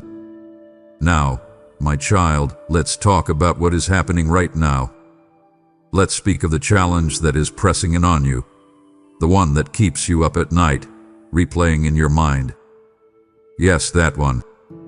You see it as a problem, an unwelcome intruder in your life, a barrier to your peace. You have prayed for me to remove it, to take it away, and you wonder why I have allowed it to remain. Come closer and let me reveal its purpose. The challenge you currently face is the very instrument I am using to forge your resilience. You have been asking me for strength, and this is my answer. Strength is not given, my beloved. It is forged. You are the steel, and this pressure is the heat of my forge. I am the master craftsman, and with every strike, I am shaping you, strengthening you, creating a durability in your spirit that cannot be broken. You will not shatter. You will be tempered. Within this great struggle you are enduring lies the seed of your most powerful testimony. One day you will stand on the other side of this, and you will tell others of my faithfulness. Your story of victory over this very problem will be the light that guides another soul out of their darkness. I do not waste pain. I transform it into purpose. I have allowed this problem to persist because it has exposed an area of your heart where you must receive my grace more fully. You were operating in your own power, relying on your own intellect and abilities. This situation has brought you to your knees, and it is on your knees that you are in the perfect posture to receive my help. This hardship is intentionally designed to shift your focus from what is temporary to what is eternal. You were consumed with the worries of this world, but this trial has forced you to look up, to seek a higher perspective. My perspective. This obstacle you see is not a barrier meant to stop you. It is a divine bridge I have built to lead you from a place of limited human understanding to a deeper revelation of my unlimited power. You have to walk over this bridge to get to the next level of faith I have for you. Do you feel the pressure? I know you do. It feels intense, heavy, sometimes unbearable. But understand that pressure is shaping you into a vessel worthy of carrying my glory. I cannot pour new wine into old wineskins. I am expanding your capacity, making you able to contain the immense blessings I have in store for you. So do not despise the problem. Instead, see it through my eyes. It is a holy instrument, a divine setup, designed to make you more like my son and to prepare you for a future filled with my power. It feels like a thick fog, doesn't it, my child? This state of confusion you find yourself in. You cannot see the path clearly. You try to hear my voice, but it seems distant, muffled by the noise of your own anxious thoughts. Every potential decision feels like a monumental risk, and so you stand still, paralyzed by the uncertainty. You cry out for clarity, for a sign, for a clear roadmap, but all you receive is the silence and the fog. I want you to understand that this confusion is not a punishment. It is a preparation. Your current state of confusion is my handiwork, clearing the sacred ground of your heart for a profound revelation from heaven. Your mind was too cluttered with your own plans, your own ambitions, the world's expectations, and your fears. I had to quiet all of that noise so that you could finally learn to listen for me in a new way. It is in the blinding fog of uncertainty that your spirit learns to seek my light most earnestly. When you have no light of your own, when you cannot rely on your own sight, you must reach for me, your only true source of direction. This season is teaching you a desperate, beautiful dependence. I often quiet the noise of what you think you want so you can discover what I know you need. My will for you is so much grander than the small plans you have been clinging to. Sometimes, I must allow you to become lost so you will let go of your faulty map and ask me, the true guide, for the way. This season of not knowing is compelling you to trust the one who knows all things. It is a difficult but priceless lesson. You are learning to walk by faith and not by what your limited sight can perceive. You are learning to be comfortable with mystery, knowing that the Master of the universe holds your life in his hands. And I promise you this, out of this bewildering fog will emerge a certainty in your calling that cannot be shaken. The clarity that is coming will not be a fragile, human achievement that you figured out on your own. It will be a holy gift bestowed upon you from heaven. It will be a deep, settled knowing in your bones, a clarity born from chaos. When that light breaks through, you will value it more than you can imagine, because you will remember the darkness that came before it. So be patient in the fog, my beloved. Stop striving to find the way. Be still and let me lead you. The confusion is not the end. It is the holy ground where true clarity is about to be born. My child, pause here. Can you feel the shift in your spirit? We have only just begun to clear the fog. To turn away now would be to choose the fog over the clarity I am about to reveal. It would grieve my heart to see you walk away just as the sun is about to break through.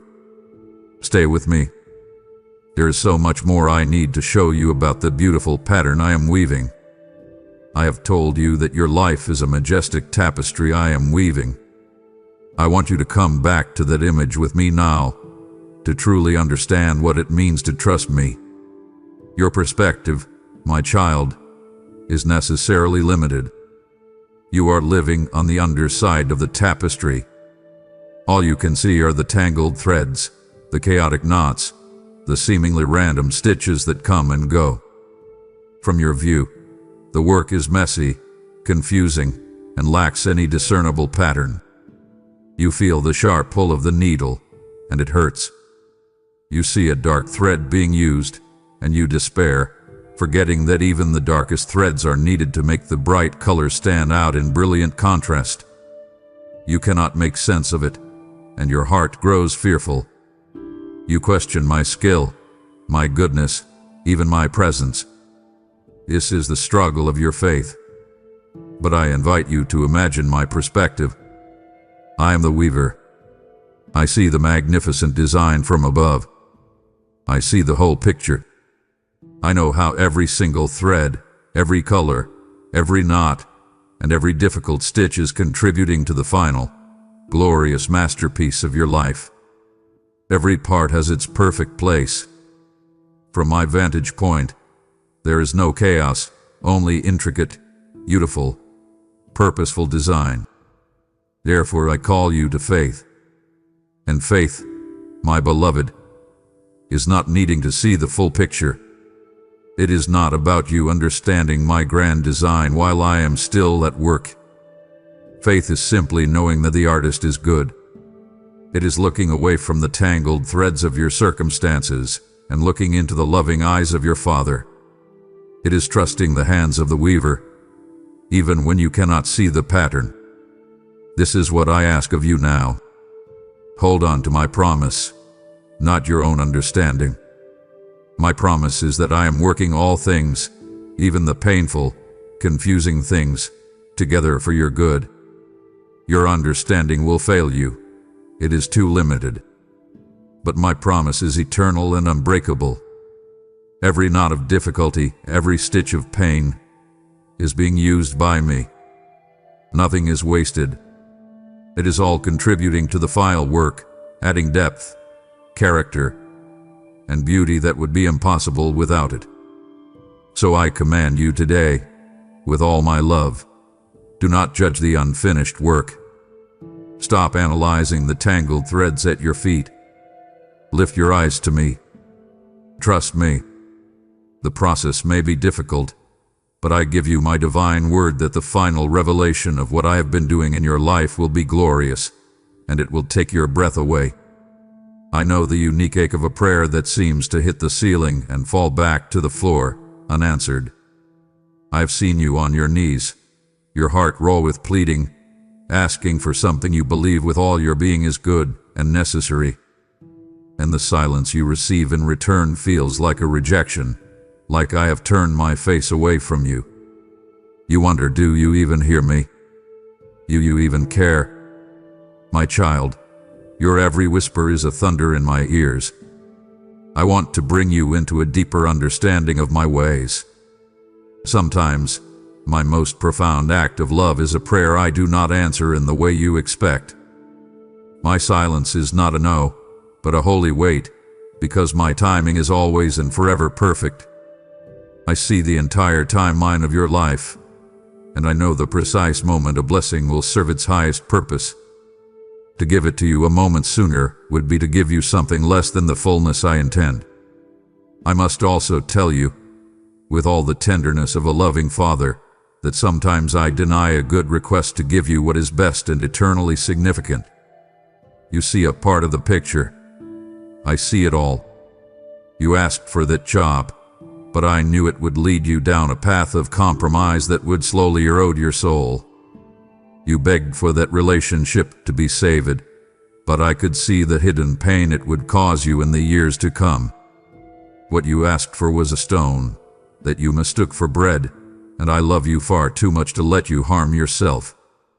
The prayer I did not answer was my hand of protection, shielding you from a future you could not see. This period of perceived silence is a sacred space I have created. It is uncomfortable, I know, but it is in this space that your faith is being stretched to new dimensions. You are learning to trust my goodness even when you do not see my hand. You are learning that my presence is the true answer to your prayers, more than any specific outcome. That unanswered prayer you have mourned has cleared the space for my will to be done in your life, and my will is always, always, far superior, more loving, and more glorious than anything you could ask for or imagine. You feel stuck, don't you?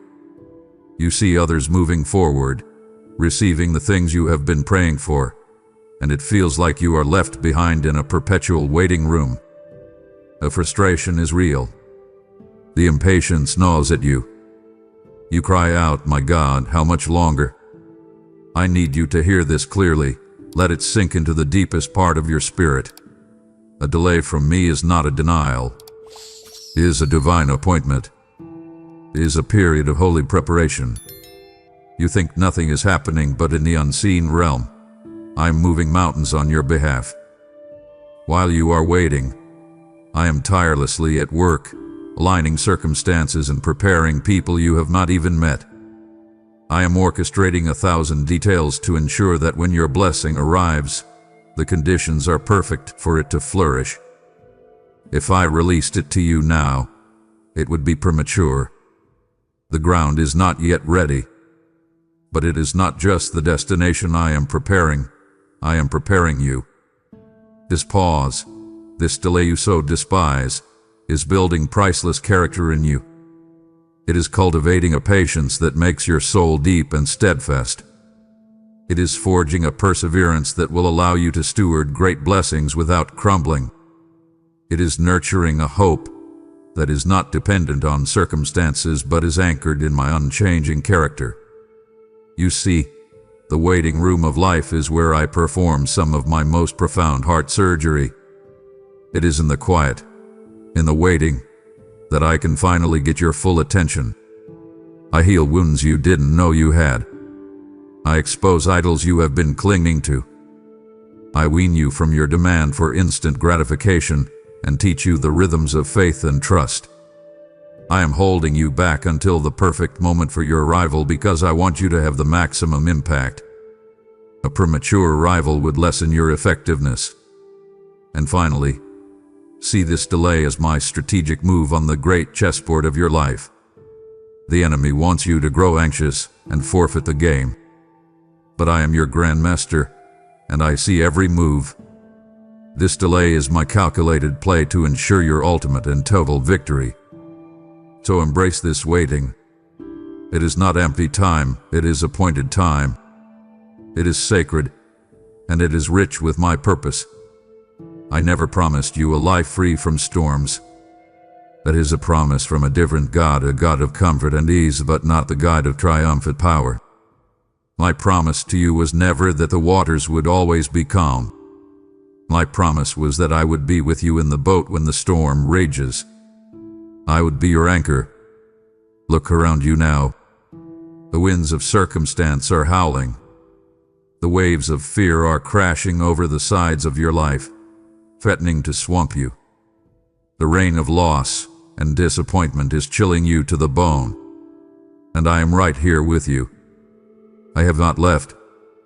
I have allowed this storm, and I have allowed it for a divine reason. This tempest is not here to destroy you. It is here to reveal the unshakable strength of your anchor in me. It is easy to have faith on a sunny day, but it is in the fiercest gales that you discover whether your hope is truly fastened to the rock that cannot be moved. This is your opportunity to learn that I am the sovereign Lord over all creation. The wind and the waves still know my name. And even if I do not calm the storm around you immediately, I will calm the storm inside of you. This trial is teaching you to find your strength not in your own abilities to navigate, not in your own power to bail out the water, but in the simple, profound reality of my presence with you. Let the winds blow. They are blowing away the chaff in your life, the things that are not of me. Let the waves crash. They are washing away the debris of fear, pride, and self-reliance that have clung to you for too long. My child, you will emerge from this storm. You will not go under. And when you reach the other side, your testimony will not be that you were a great sailor. Your testimony will be that the storm was ferocious, but your God was with you, and He sustained you. You are not a victim of this storm. You are a student in my classroom of faith, and the lesson you are learning on these tumultuous seas will make you a vessel capable of navigating any water for the rest of your life. Cling to me. I am your calm in the chaos. There is a unique and sharp sting that comes from a door being shut in your face. Especially a door you prayed for, a door you believed I was leading you to. The job you were certain was yours, the house you set your heart on, the opportunity that seemed like the perfect answer. And then, it closed. Drearily. Locked. The silence that follows feels like rejection. The confusion is immense. You ask me why. I trusted you. I thought this was your will. Today, I want you to see that closed door with new eyes. I want you to understand that a door I shut is one of the greatest and most profound acts of my love and mercy toward you. It is not a rejection of you. It is a protection for you. I am the gatekeeper of your life.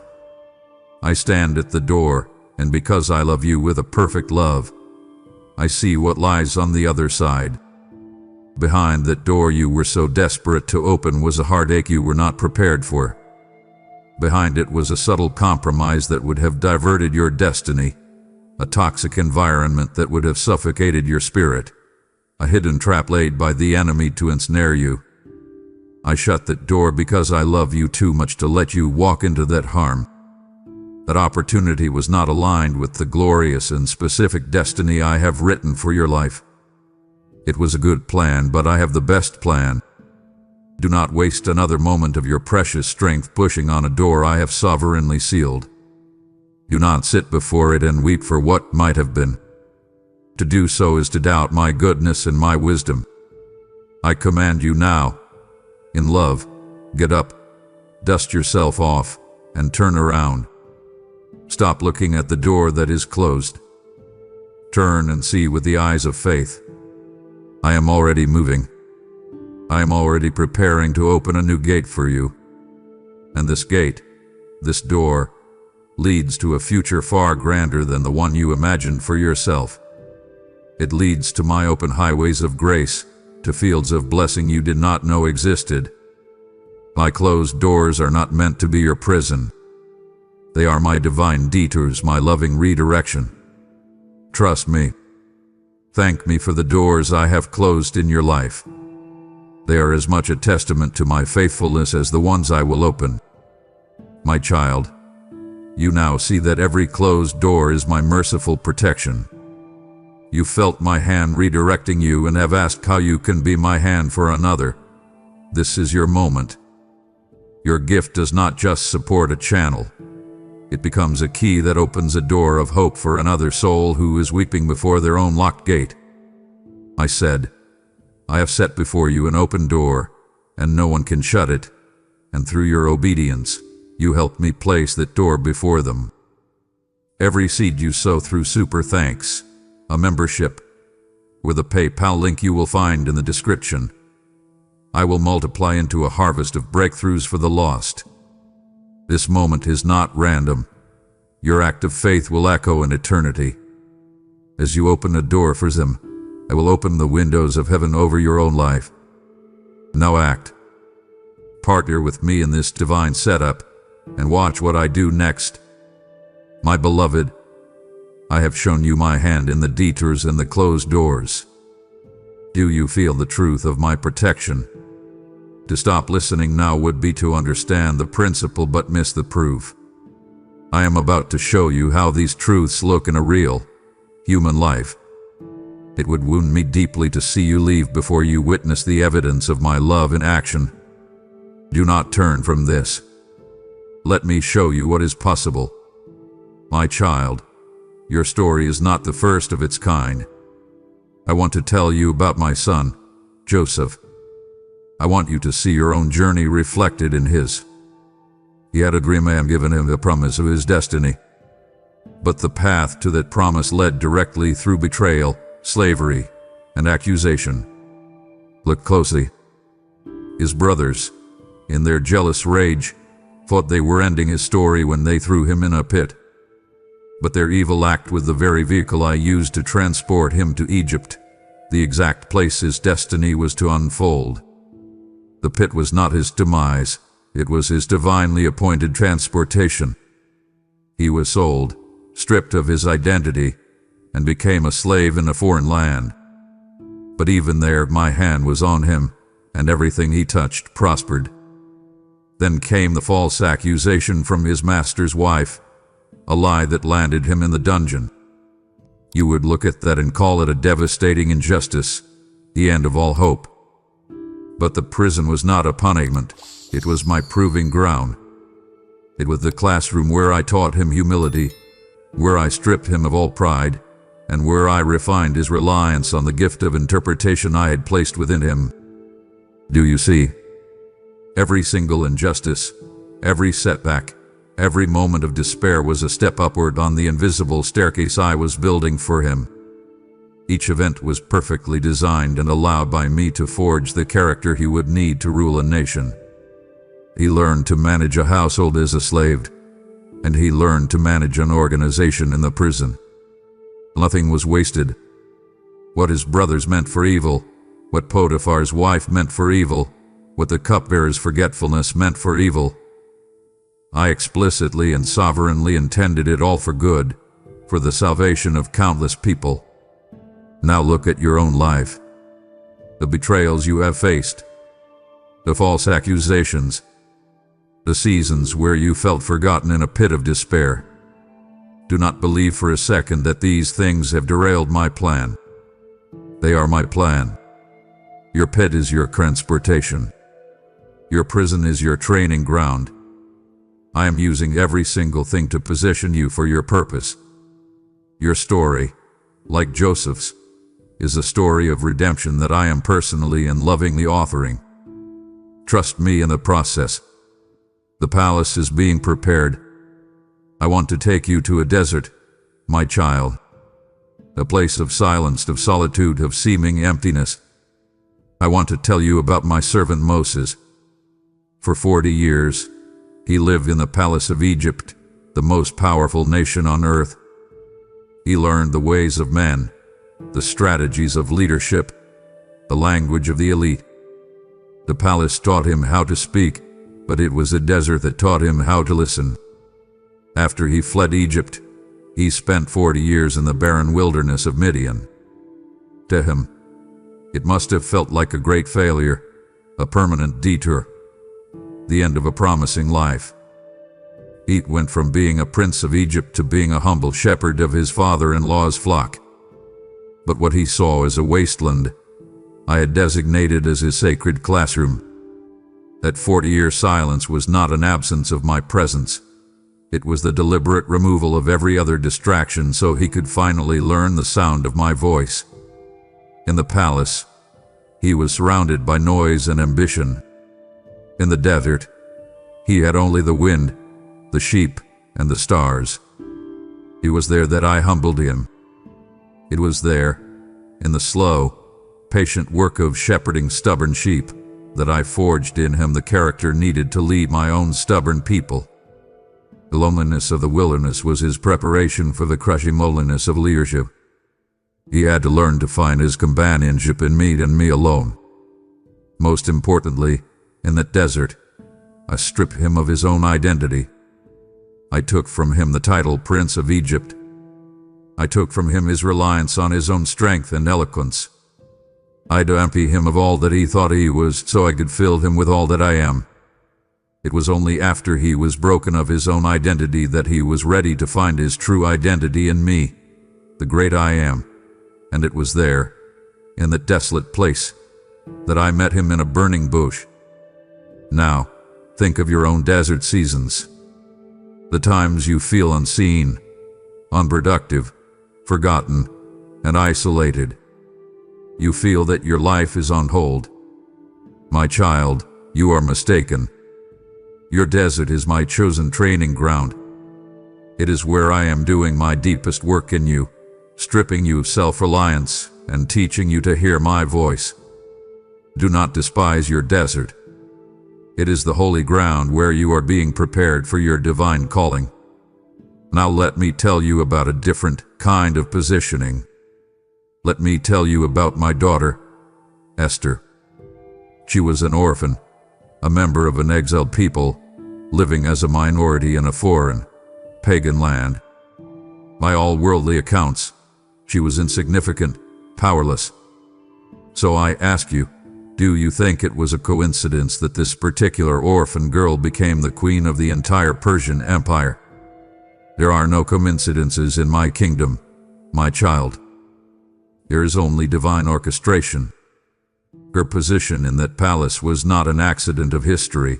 It was my strategic placement of a secret agent, positioned for the sole purpose of deliverance. I knew a crisis was coming. I knew a plan would be hatched to annihilate her people. And long before the enemy ever conceived his plot, I had already positioned my solution inside the palace walls. I used everything about her. Her beauty was the key that I used to open the palace door for her. But it was her courage, a courageous spirit that I had been secretly honing in her throughout her entire life. That was the weapon that ultimately won the victory. Her quiet wisdom, her patient timing, her respectful approach to the king, I had cultivated all of it within her. Every part of her life, from her tragic orphaning to her quiet upbringing by her cousin Mordecai, was a preparation for that single, pivotal moment of choice. The moment she had to risk her own life, her own comfort, her own safety, and declare, "If I perish, I perish." She stepped out of the shadows and into her destiny. Now, I want you to look at your own life. Look at your specific circumstances, your workplace, your neighborhood, your family. You may feel ordinary. You may feel you have little influence. But you have been placed exactly where you are, with your unique personality, your specific history, and your particular skills for such a time as this. You are my solution to a problem you may not even see yet. You are my agent of love, my voice of hope, my hands of deliverance, positioned perfectly for a divine purpose. Do not underestimate your position. You are right where I need you to be. My child, let us speak of the things that you wish I would take away. Let's talk about the thorn, that persistent weakness, that chronic illness, that painful relationship, that struggle in your character that you have prayed and fasted and begged me to remove, and yet it remains. You see it as a failure, a hindrance, perhaps even a sign of my displeasure. It is the source of your greatest frustration. But I want to show you this thorn from my perspective. My beloved servant Paul, a giant of the faith, pleaded with me 3 times to remove a thorn from his flesh. He saw it as a messenger from the enemy, designed to torment him. And in one sense he was. But I allowed it to remain. And I allowed it for 2 glorious reasons. First, that thorn kept him humble. I had given him such extraordinary revelations of heaven that he was in danger of becoming proud. The thorn was a constant reminder of his human frailty, keeping him dependent on me. Second, and I want you to hear this deep in your spirit, his weakness became the perfect, dark canvas upon which the brilliance of my strength could be displayed most vividly. His weakness did not disqualify him. It qualified him for a greater measure of my power. This is why I said to him words that echo through eternity for you today. My grace is sufficient for you, for my power is made perfect in weakness. My power is not perfected in your strength, your talent, or your self-sufficiency. It finds its most glorious expression in your weakness. Now, bring your own thorn to me, a thing you have despised and tried to hide, that struggle that makes you feel so inadequate. I am telling you today that the very same grace that was sufficient for Paul is sufficient for you. Your thorn is not my punishment. It is a divine instrument. It is the very place where my power has chosen to rest upon you. It is the arena where I will do my greatest work in you and through you. So stop fighting it. Stop despising it. Do not let the enemy use it to condemn you. Instead, see it as I see it, an invitation to experience my all-sufficient grace in a way you never could without it. Your greatest weakness is the stage for my greatest strength. Imagine, my child, the despair that could have overtaken my servant Paul. He was arrested, chained, and thrown into a cold Roman prison. To the natural eye, to the world, this was a catastrophic defeat. The greatest missionary in history was stopped in his tracks. His voice was silenced. His ministry was over. The enemy surely celebrated, thinking he had finally won, that the gospel had been bound in chains. But I want you to see what I was doing. I want you to see how I can take what looks like a prison and turn it into a pulpit. Those chains that bound his wrists did not bind the gospel of grace. In fact, they did the opposite. They advanced it in ways he never could have imagined. It was from that prison cell that he had the time and focus to pen the letters that have become the very bedrock of my church for 2 millennia. The letters to the Ephesians, the Philippians, the Colossians, to Philemon. These glorious revelations flowed from a place of confinement. What looked like a prison was actually a writer's retreat, ordained by me. Furthermore, his imprisonment was not a silencing of his voice. It was an amplification to a whole new audience. Because he was a Roman prisoner, he was chained day and night to soldiers from the elite Praetorian Guard. Every 4 hours, a new guard would be chained to the most powerful evangelist on the planet. He had a captive audience. These soldiers heard his prayers, they heard his teachings, they witnessed his unshakable joy in the midst of suffering. And what happened? They were won to me. The gospel infiltrated the very heart of Caesar's military and household. His prison became a missionary launching pad into the highest echelons of the Roman Empire. Now look at your own life. What is your prison? Is it a physical illness that confines you to your home? Is it a season of deep depression that feels like a dark cell? Is it a dead-end job or a difficult family situation that feels like a trap? Hear me today. I can turn your prison into your greatest platform. I can use your place of confinement, your season of limitation, to bring forth your most fruitful and powerful ministry. Do not despair in your chains. Surrender them to me, and watch as I use them to set others free.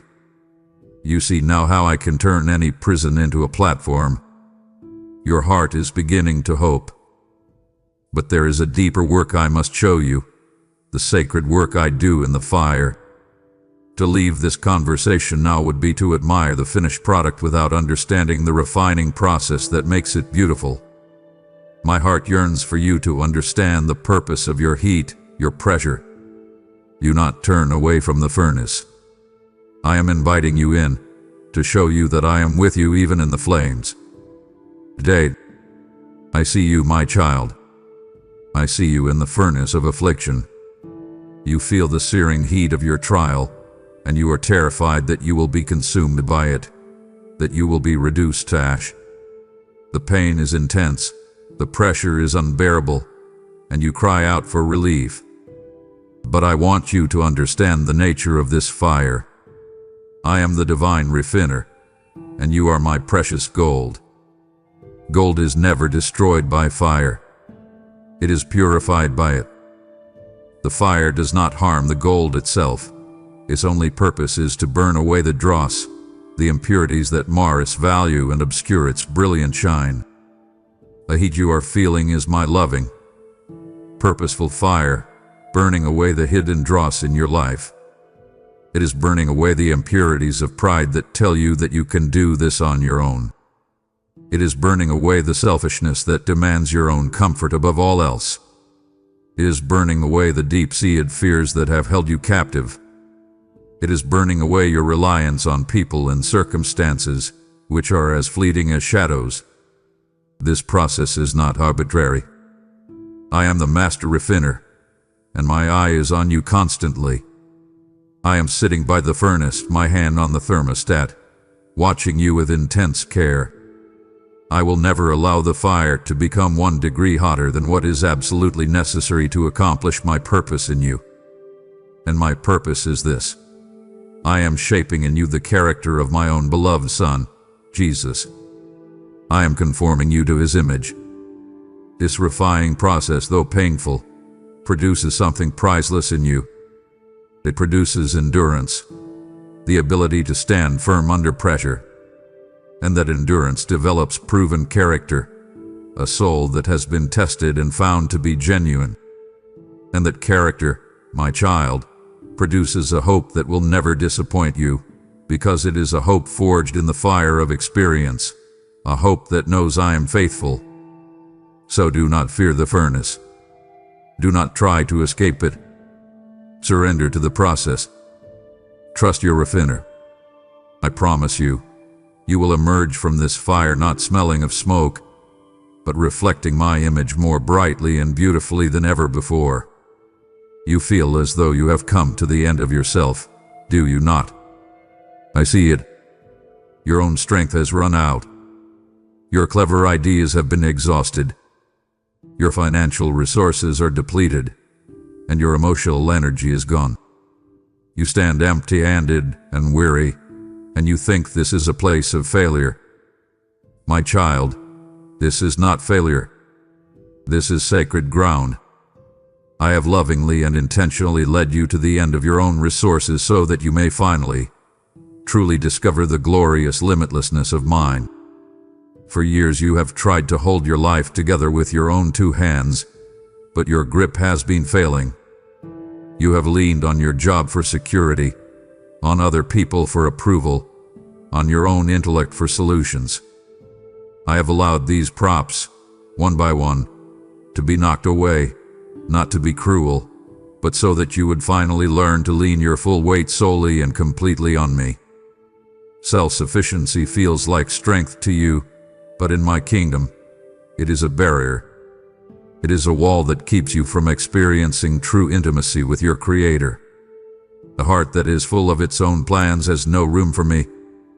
A hand that is clenched, trying to control everything, cannot be opened to receive the gifts I long to give you.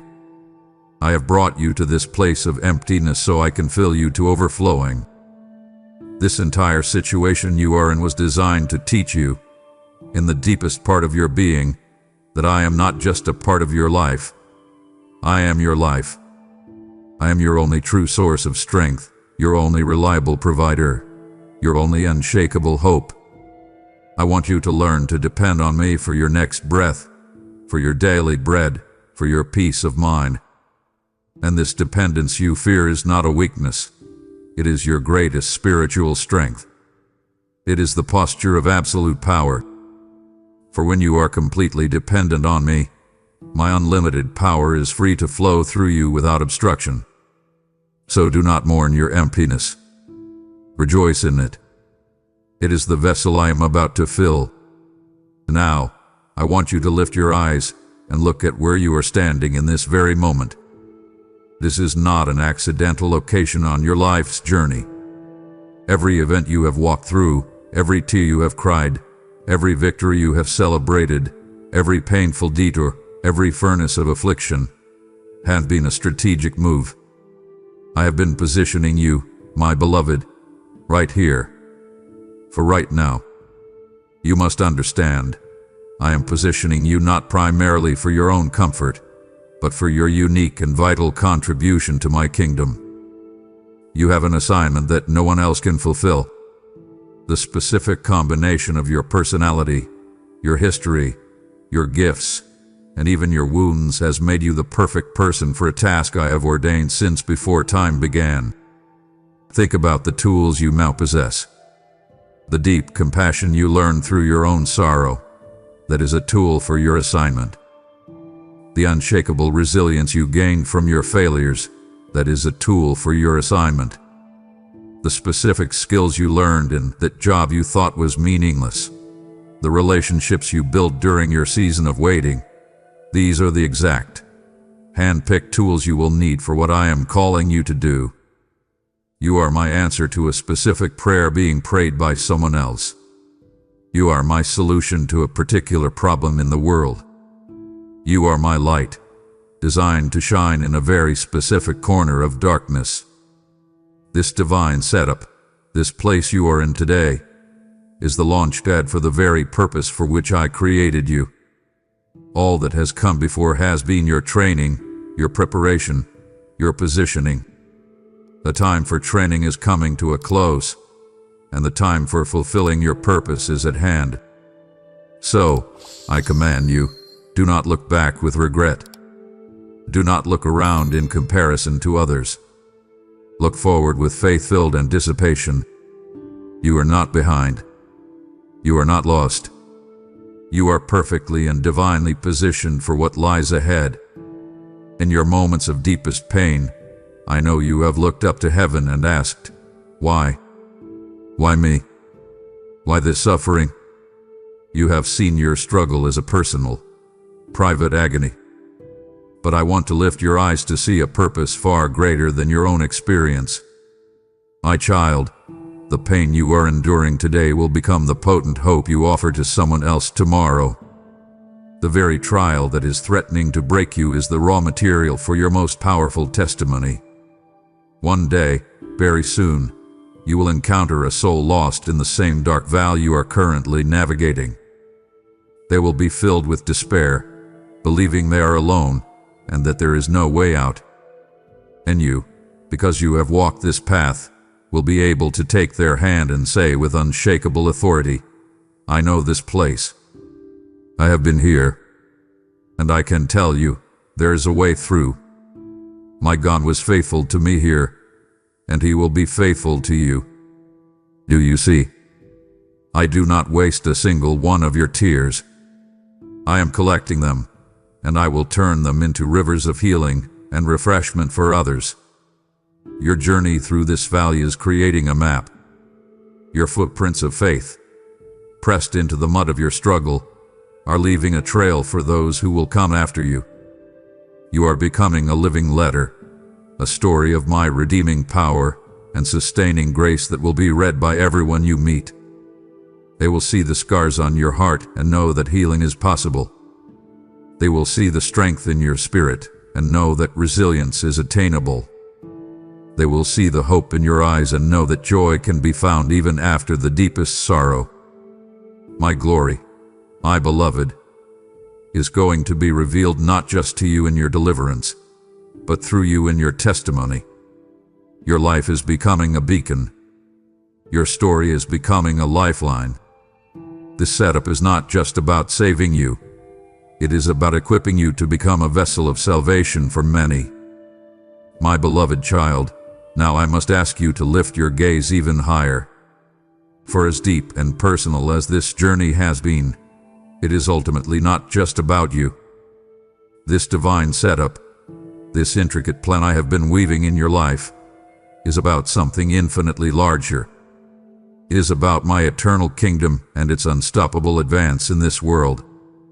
For too long, your prayers have been centered on your own comfort, your own deliverance, your own dreams. I do not fault you for this. It is the cry of the human heart.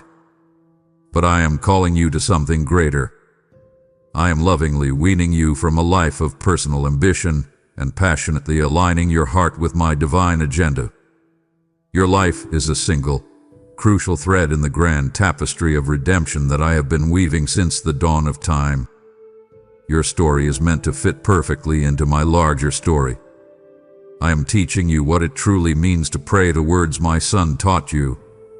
Your kingdom come, your will be done, on earth as it is in heaven. I am teaching you to truly mean it. To desire my will more than your own. To find your greatest joy not in your own success, but in the advance of my light and love in the world. And here is a divine secret. When your heart begins to beat for the things my heart beats for, You will see my hand move in and through your life with an astonishing power you have never known. When you hurt for the people I hurt for, when you long to see the captive set free, when your primary passion becomes seeing my name glorified, then your personal needs will be met as a simple byproduct of your kingdom focus. This entire process, this whole divine setup, is to enlist you more fully as my partner. I am not looking for employees. I am looking for sons and daughters who will be co-laborers with me in the grand and glorious work of redeeming all of creation. Your heart is being enlarged to hold my purposes. My child, you feel the call to be a co-laborer in my grand work. You have prayed, your kingdom come, your will be done, and my heart has heard your sincere cry. This is your answer. When you give, you are no longer just a spectator. You become a partner in advancing my kingdom into the heart of someone lost in darkness. Your gift is the very oil I use to fuel the lamp that guides them home. I declared, seek first the kingdom, and promised to provide for all your needs. Watch how I fulfill my word as you act in faith. This moment of alignment is your divine appointment to sow into eternity. As you invest in my eternal work through super thanks, a membership, or the PayPal link below, I will release an anointing of wisdom and favor over your household. And now enlist with me. Give, and let my kingdom advance through you. My child, your heart is now beginning to beat in rhythm with mine. You see the grander purpose. We have come so far together. To stop now would be to understand the why but reject the how.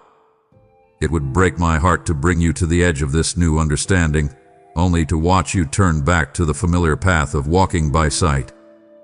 I am about to give you the very key to unlocking this kingdom life. Do not leave me now. The most crucial steps are just ahead.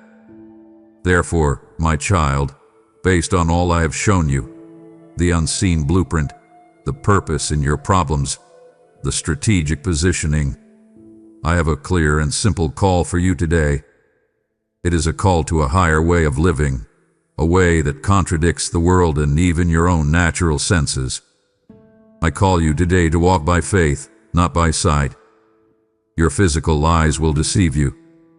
They can only see the storm, the closed door, the empty bank account, the tangled threads on the underside of the tapestry.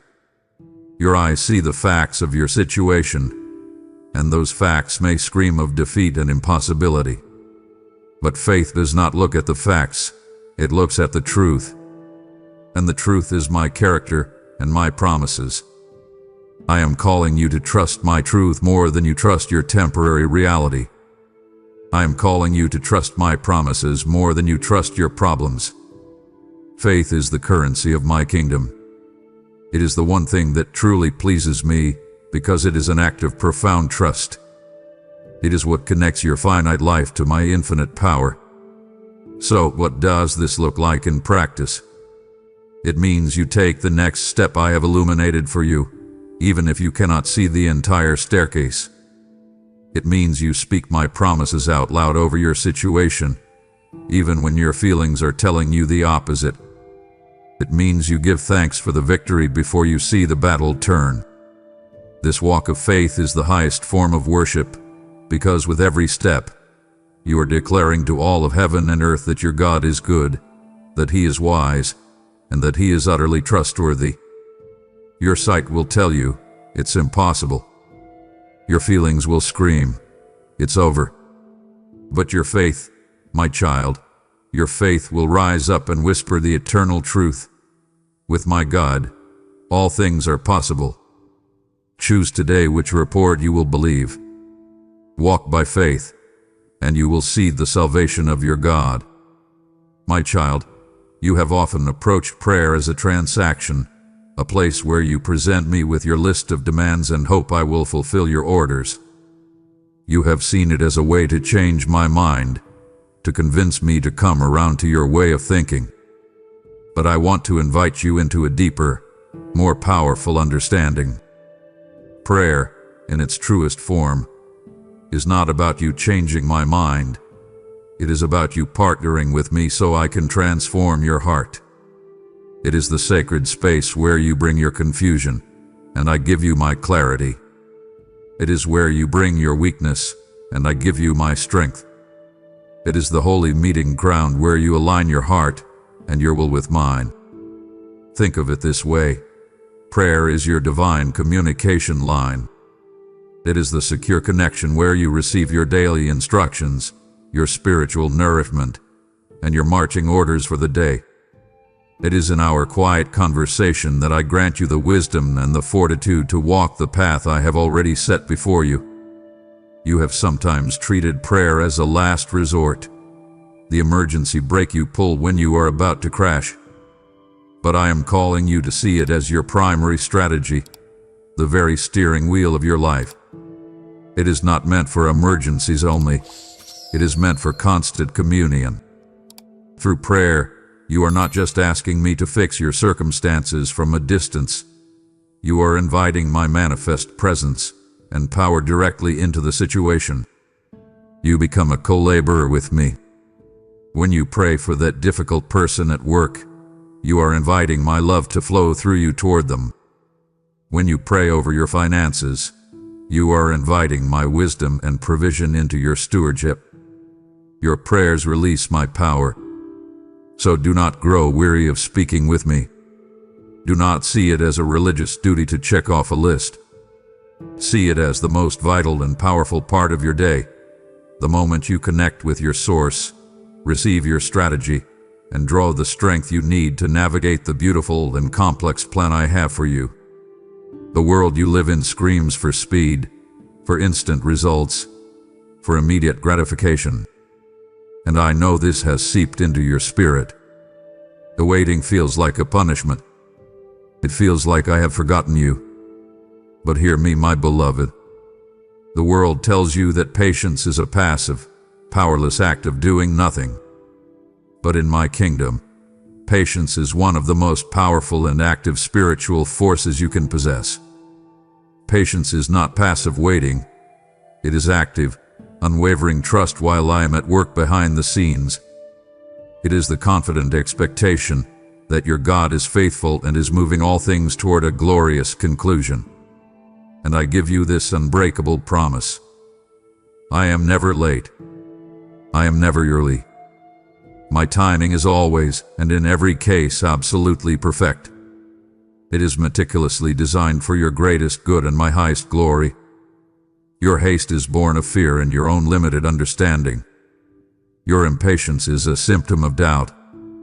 But true patience is the beautiful fruit of a faith that rests in my infinite wisdom. My word tells you to let patience have its perfect work, that you may be mature and complete, lacking nothing. Do you see? Patience is a divine tool I use to complete you. In the season of waiting, I am doing a work in you that could not be done any other way. I am building a depth of character in you that will be able to sustain the weight of the blessing that is coming. I am teaching you to find your joy in me, not just in my gifts. Remember this divine principle. While you are waiting, I am not only preparing the destination for you, but I am preparing you for the destination. If I gave you the promise now, you would not be ready to handle it. So I command you in love, embrace the season of waiting. Do not fight against it. Do not curse the delay. See it for what it is, a sacred, appointed time of preparation. Every moment you wait with faith is an investment in your own maturity and a profound act of worship that delights my heart. Trust my timing is perfect. You long to know the grand design, the full blueprint for your life.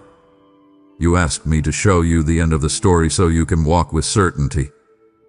But that is not my way, my child. For if you knew the entire journey, you would be tempted to walk by your own sight and not by faith in me. The light I provide is not a brilliant floodlight that illuminates the entire path from beginning to end. It is a humble lantern, held in your own hand, that gives you just enough light for the next few steps. And so, my call on your life is not for a single, grand act of obedience in the future. My call is for your simple, trusting obedience in the one small step that is right in front of you today. The grand design is not revealed in a vision. It is revealed one act of faithful obedience at a time. You must not despise the day of small beginnings. Do not discount the importance of the mundane, unseen tasks I placed before you. Your faithfulness in the small things is the very thing that qualifies you for greater assignments in my kingdom. When I prompt you to speak a word of encouragement to a friend who is struggling, that is the step. When I call you to manage your finances with integrity, even when it's hard, that is the step. When I ask you to forgive someone who has hurt you, that is the step. These small acts of obedience are the foundational stones upon which I build a great work. Your simple, quiet yes to my small promptings in your heart is what moves mountains in the spiritual realm. Obedience is the key that unlocks the next door in your divine setup. You will not understand the why behind every step. You will not see where it is leading. But you must trust that the one who is calling you to take the step is good and wise. So, stop worrying about 5 years from now. Be faithful today. Take the step that is before you. The grand design will take care of itself. The world is loud. Your life is chaotic.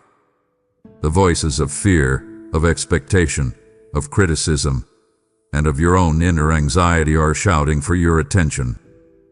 And in the middle of this storm of noise, you are trying to hear me. I want to show you how. Remember my prophet, Elijah. He stood on the mountain, waiting for me. A great wind tore the mountains apart, but I was not in the wind. After the wind came a powerful earthquake, but I was not in the earthquake. After the earthquake came a raging fire, but I was not in the fire. And after the fire, there came a gentle whisper, a still, small voice. And that is where I was. My child, you keep looking for me in the loud, dramatic, chaotic circumstances of your life. You expect my guidance to come as a thunderclap. But more often than not, I am speaking in the gentle whisper that follows the storm. Therefore, to hear me, you must intentionally quiet your soul. The noise of the world and the frantic spinning of your own thoughts can easily drown me out. You must create sacred space in your day for silence. Turn off the television. Put down your phone. Find a quiet place, even if only for 5 minutes, and simply be still. Still your body. Still your mind. Still your emotions. And in that stillness, listen. Do not come with your list of demands. Come with an open and listening heart. I want you to learn to recognize the sound of my voice. Here is how you will know it is me. My voice never brings fear or condemnation. It never brings anxiety or confusion. My voice always brings a deep, settled peace. It brings clarity. It brings wisdom. It brings gentle correction. It brings profound comfort and unshakable strength. The enemy shouts. The world shouts. Your fears shout. I whisper. Create the silence to hear my whisper today. That is where you will find your direction. You have learned how to listen for my whisper. The chaos is fading, and you can feel the stillness. In this quiet space, I am about to reveal the greatest prize of this entire journey. To close your heart to my voice now would be like preparing a room for a guest and then leaving before he arrives. It grieves me when my children are content with my principles but do not stay for my person. Stay a little longer. Let me show you what it means for me to be with you. My child, after all we have spoken of, the detours, the trials, the waiting, the lessons, I want to bring you to the very center of it all. I want to reveal the ultimate purpose, the core reason behind every part of your divine setup. The ultimate goal is not a better job. It is thy healed body, is not a perfect family or life free of trouble. Those things may be blessings along the way, but they are not the prize. The ultimate purpose of everything I do and everything I allow in your life is to draw you closer to me. The prize is my presence. For this is the great, unshakable, covenant promise I have made to you, a promise I have sworn by my own name and cannot break. I will never leave you nor forsake you. Read those words again. Let them sink from your head into your heart. Never. You are never, ever alone in your trial. I am not a distant God, watching your suffering from afar. When you walk through the fire of affliction, I am walking right there with you. When you are in the boat tossed by the storm, I am sitting right there beside you. When your heart is broken, I am closer than your very breath, holding the pieces together. You do not need to pray for me to come to you. I am already there. Your prayer is simply the act of you becoming aware of my presence that has never left. My presence is your true reward. It is your true inheritance. It is your true home. And in my presence, there is a fullness of joy that can coexist even with deep sorrow. In my presence, there is a peace that surpasses all understanding, a peace that can guard your heart and mind even in the middle of chaos. So, I invite you now, in this very moment, be still, close your eyes, and feel my nearness. Feel the warmth of my love, the strength of my arm around you. Breathe it in. This, my beloved, is the anchor for your soul. This is the unchanging center of your entire journey. I am with you. Always. You say you are being tested, my child, and your voice is heavy with dread, as if you are a student facing an exam you are destined to fail. But I want you to see this with my eyes. I want you to understand the purpose of a test from your Heavenly Father. Every test you face is a glorious opportunity for a triumph in faith. I am not testing you to discover your breaking point or to catch you in a mistake. I know your heart completely. I am allowing this test to prove, to you and to all of the unseen world, the genuine and priceless quality of your trust in me. It is your moment to shine. It is your opportunity to graduate to a new level of strength and authority. And I give you this unbreakable promise. I will not allow you to be tested beyond what you can bear with my help. I know your limits far better than you do, and I will never push you beyond them. In fact, with every single test I allow, I am simultaneously providing the way of escape or the strength to endure. Look for it. The way of escape is not always a removal of the problem. Sometimes, it is a sudden insight, a new perspective that changes everything. Sometimes it is a timely word of encouragement from a friend that gives you the strength to stand for one more day. Sometimes it is a wave of my supernatural peace that washes over you in your moment of greatest anxiety. I am always providing what you need to pass the test with flying colors. Your victory in this trial will become a banner of my faithfulness, a testament that other people will look to when they face their own battles. You are not a victim of your circumstances. You are not a pawn in some cosmic game. You are my beloved child, an overcomer, and through the power of my Son who resides in you, you are a victor. So, when the next test comes, do not shrink back in fear. Lift your head, square your shoulders, and say with confidence, "My God is with me. This is my opportunity to triumph." My beloved, your life is a canvas, and I am the master artist, painting a magnificent portrait upon it. And the subject of this masterpiece, it is my glory. You have wondered what your ultimate purpose is in this life. It is this, that your journey, your story, your very being would become a showcase for my goodness, my power, and my love. Others will look at how you navigated your deepest pain, how you overcame your greatest obstacle, how you showed grace when you were wronged, and they will be compelled to give praise to me, your Father in heaven. My glory is not an abstract concept. It is made tangible through your life. My power is displayed most brilliantly in your weakness. My wisdom is showcased when you make a choice that defies worldly logic but is rooted in my truth. My love is seen in the way you forgive the unforgivable. My faithfulness is proven in your testimony of how I brought you through the storm.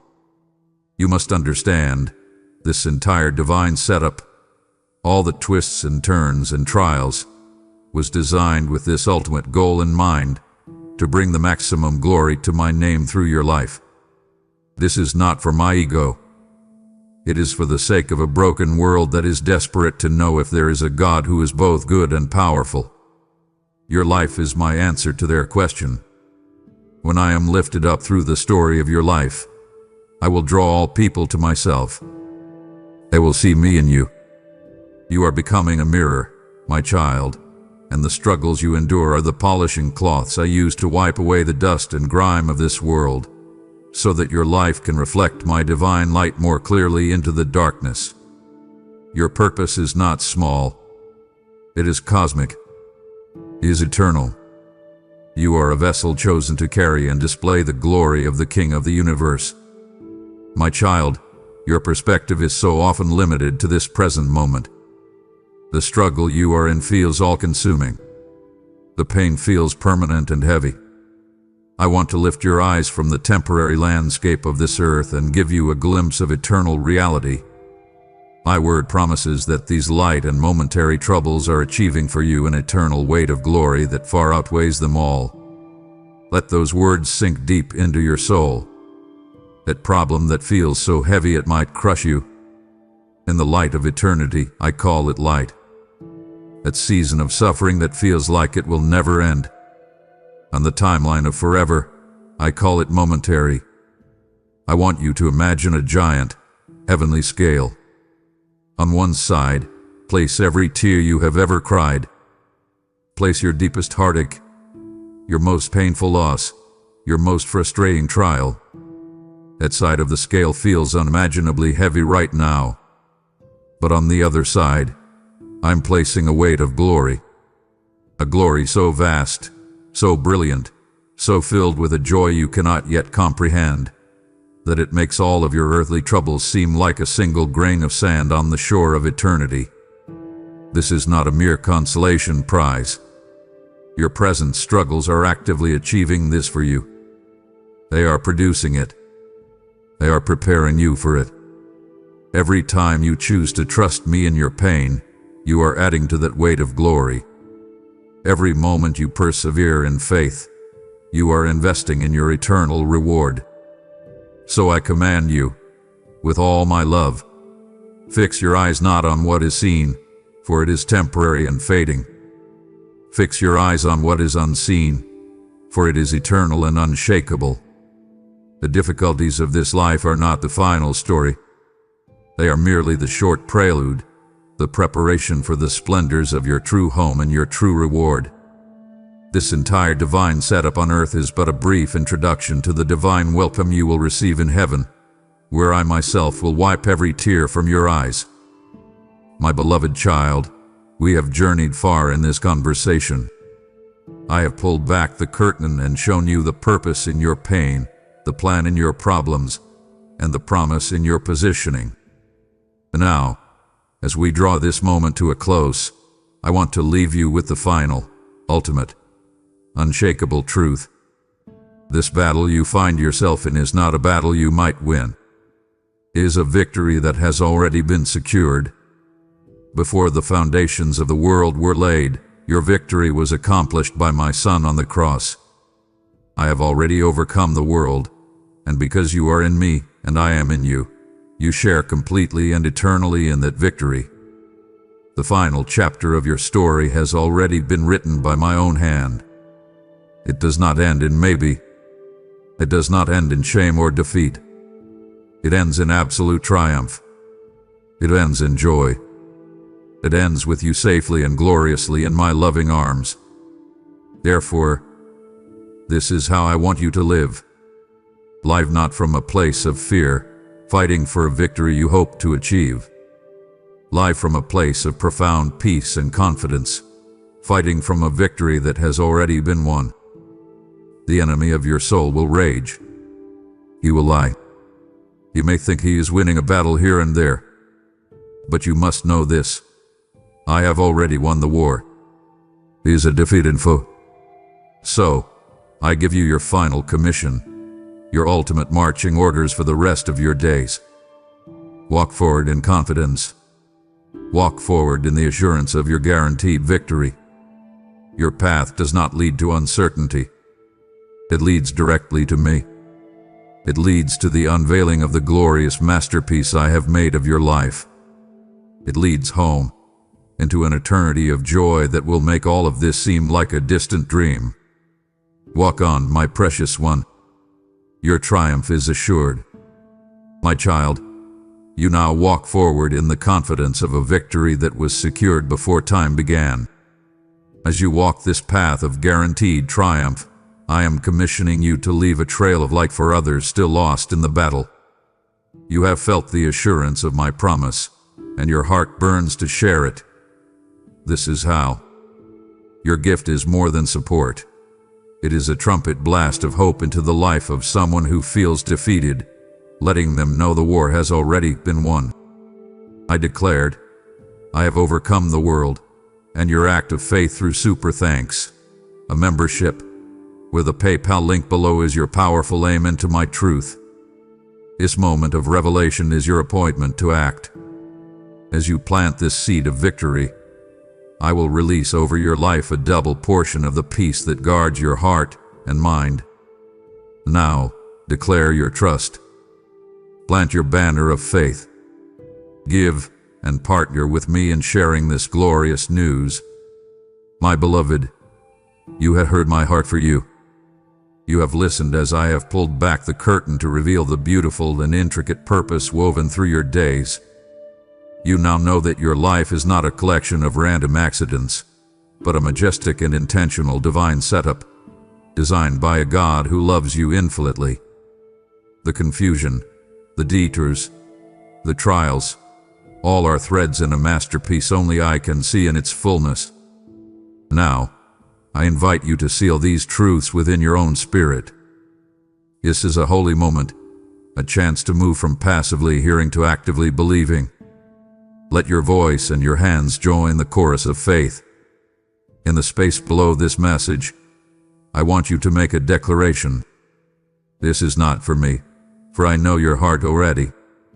This is for you. It is an act of faith, a stake in the ground, your personal flag of trust planted for all the world to see. When you write these words, you are stepping out of agreement with fear and into agreement with my perfect plan. So, I invite you now, declare with boldness, I walked into a divine setup, and I trust the weaver. Your declaration will be more than just words. It will be a weapon against doubt and a powerful anchor for your own soul. And it will become a beacon of light for others. Someone else who feels lost, just as you have felt, will read your words of faith and feel a flicker of hope ignite within them. Your trust will help awaken trust in another. So go now, my child. Make your declaration, and let the heavens rejoice as you step fully into your story. Amen. If you believe in me, your Heavenly Father, then like this video and leave a heartfelt amen in the comments. If you want to stay closer to me, then subscribe to this channel.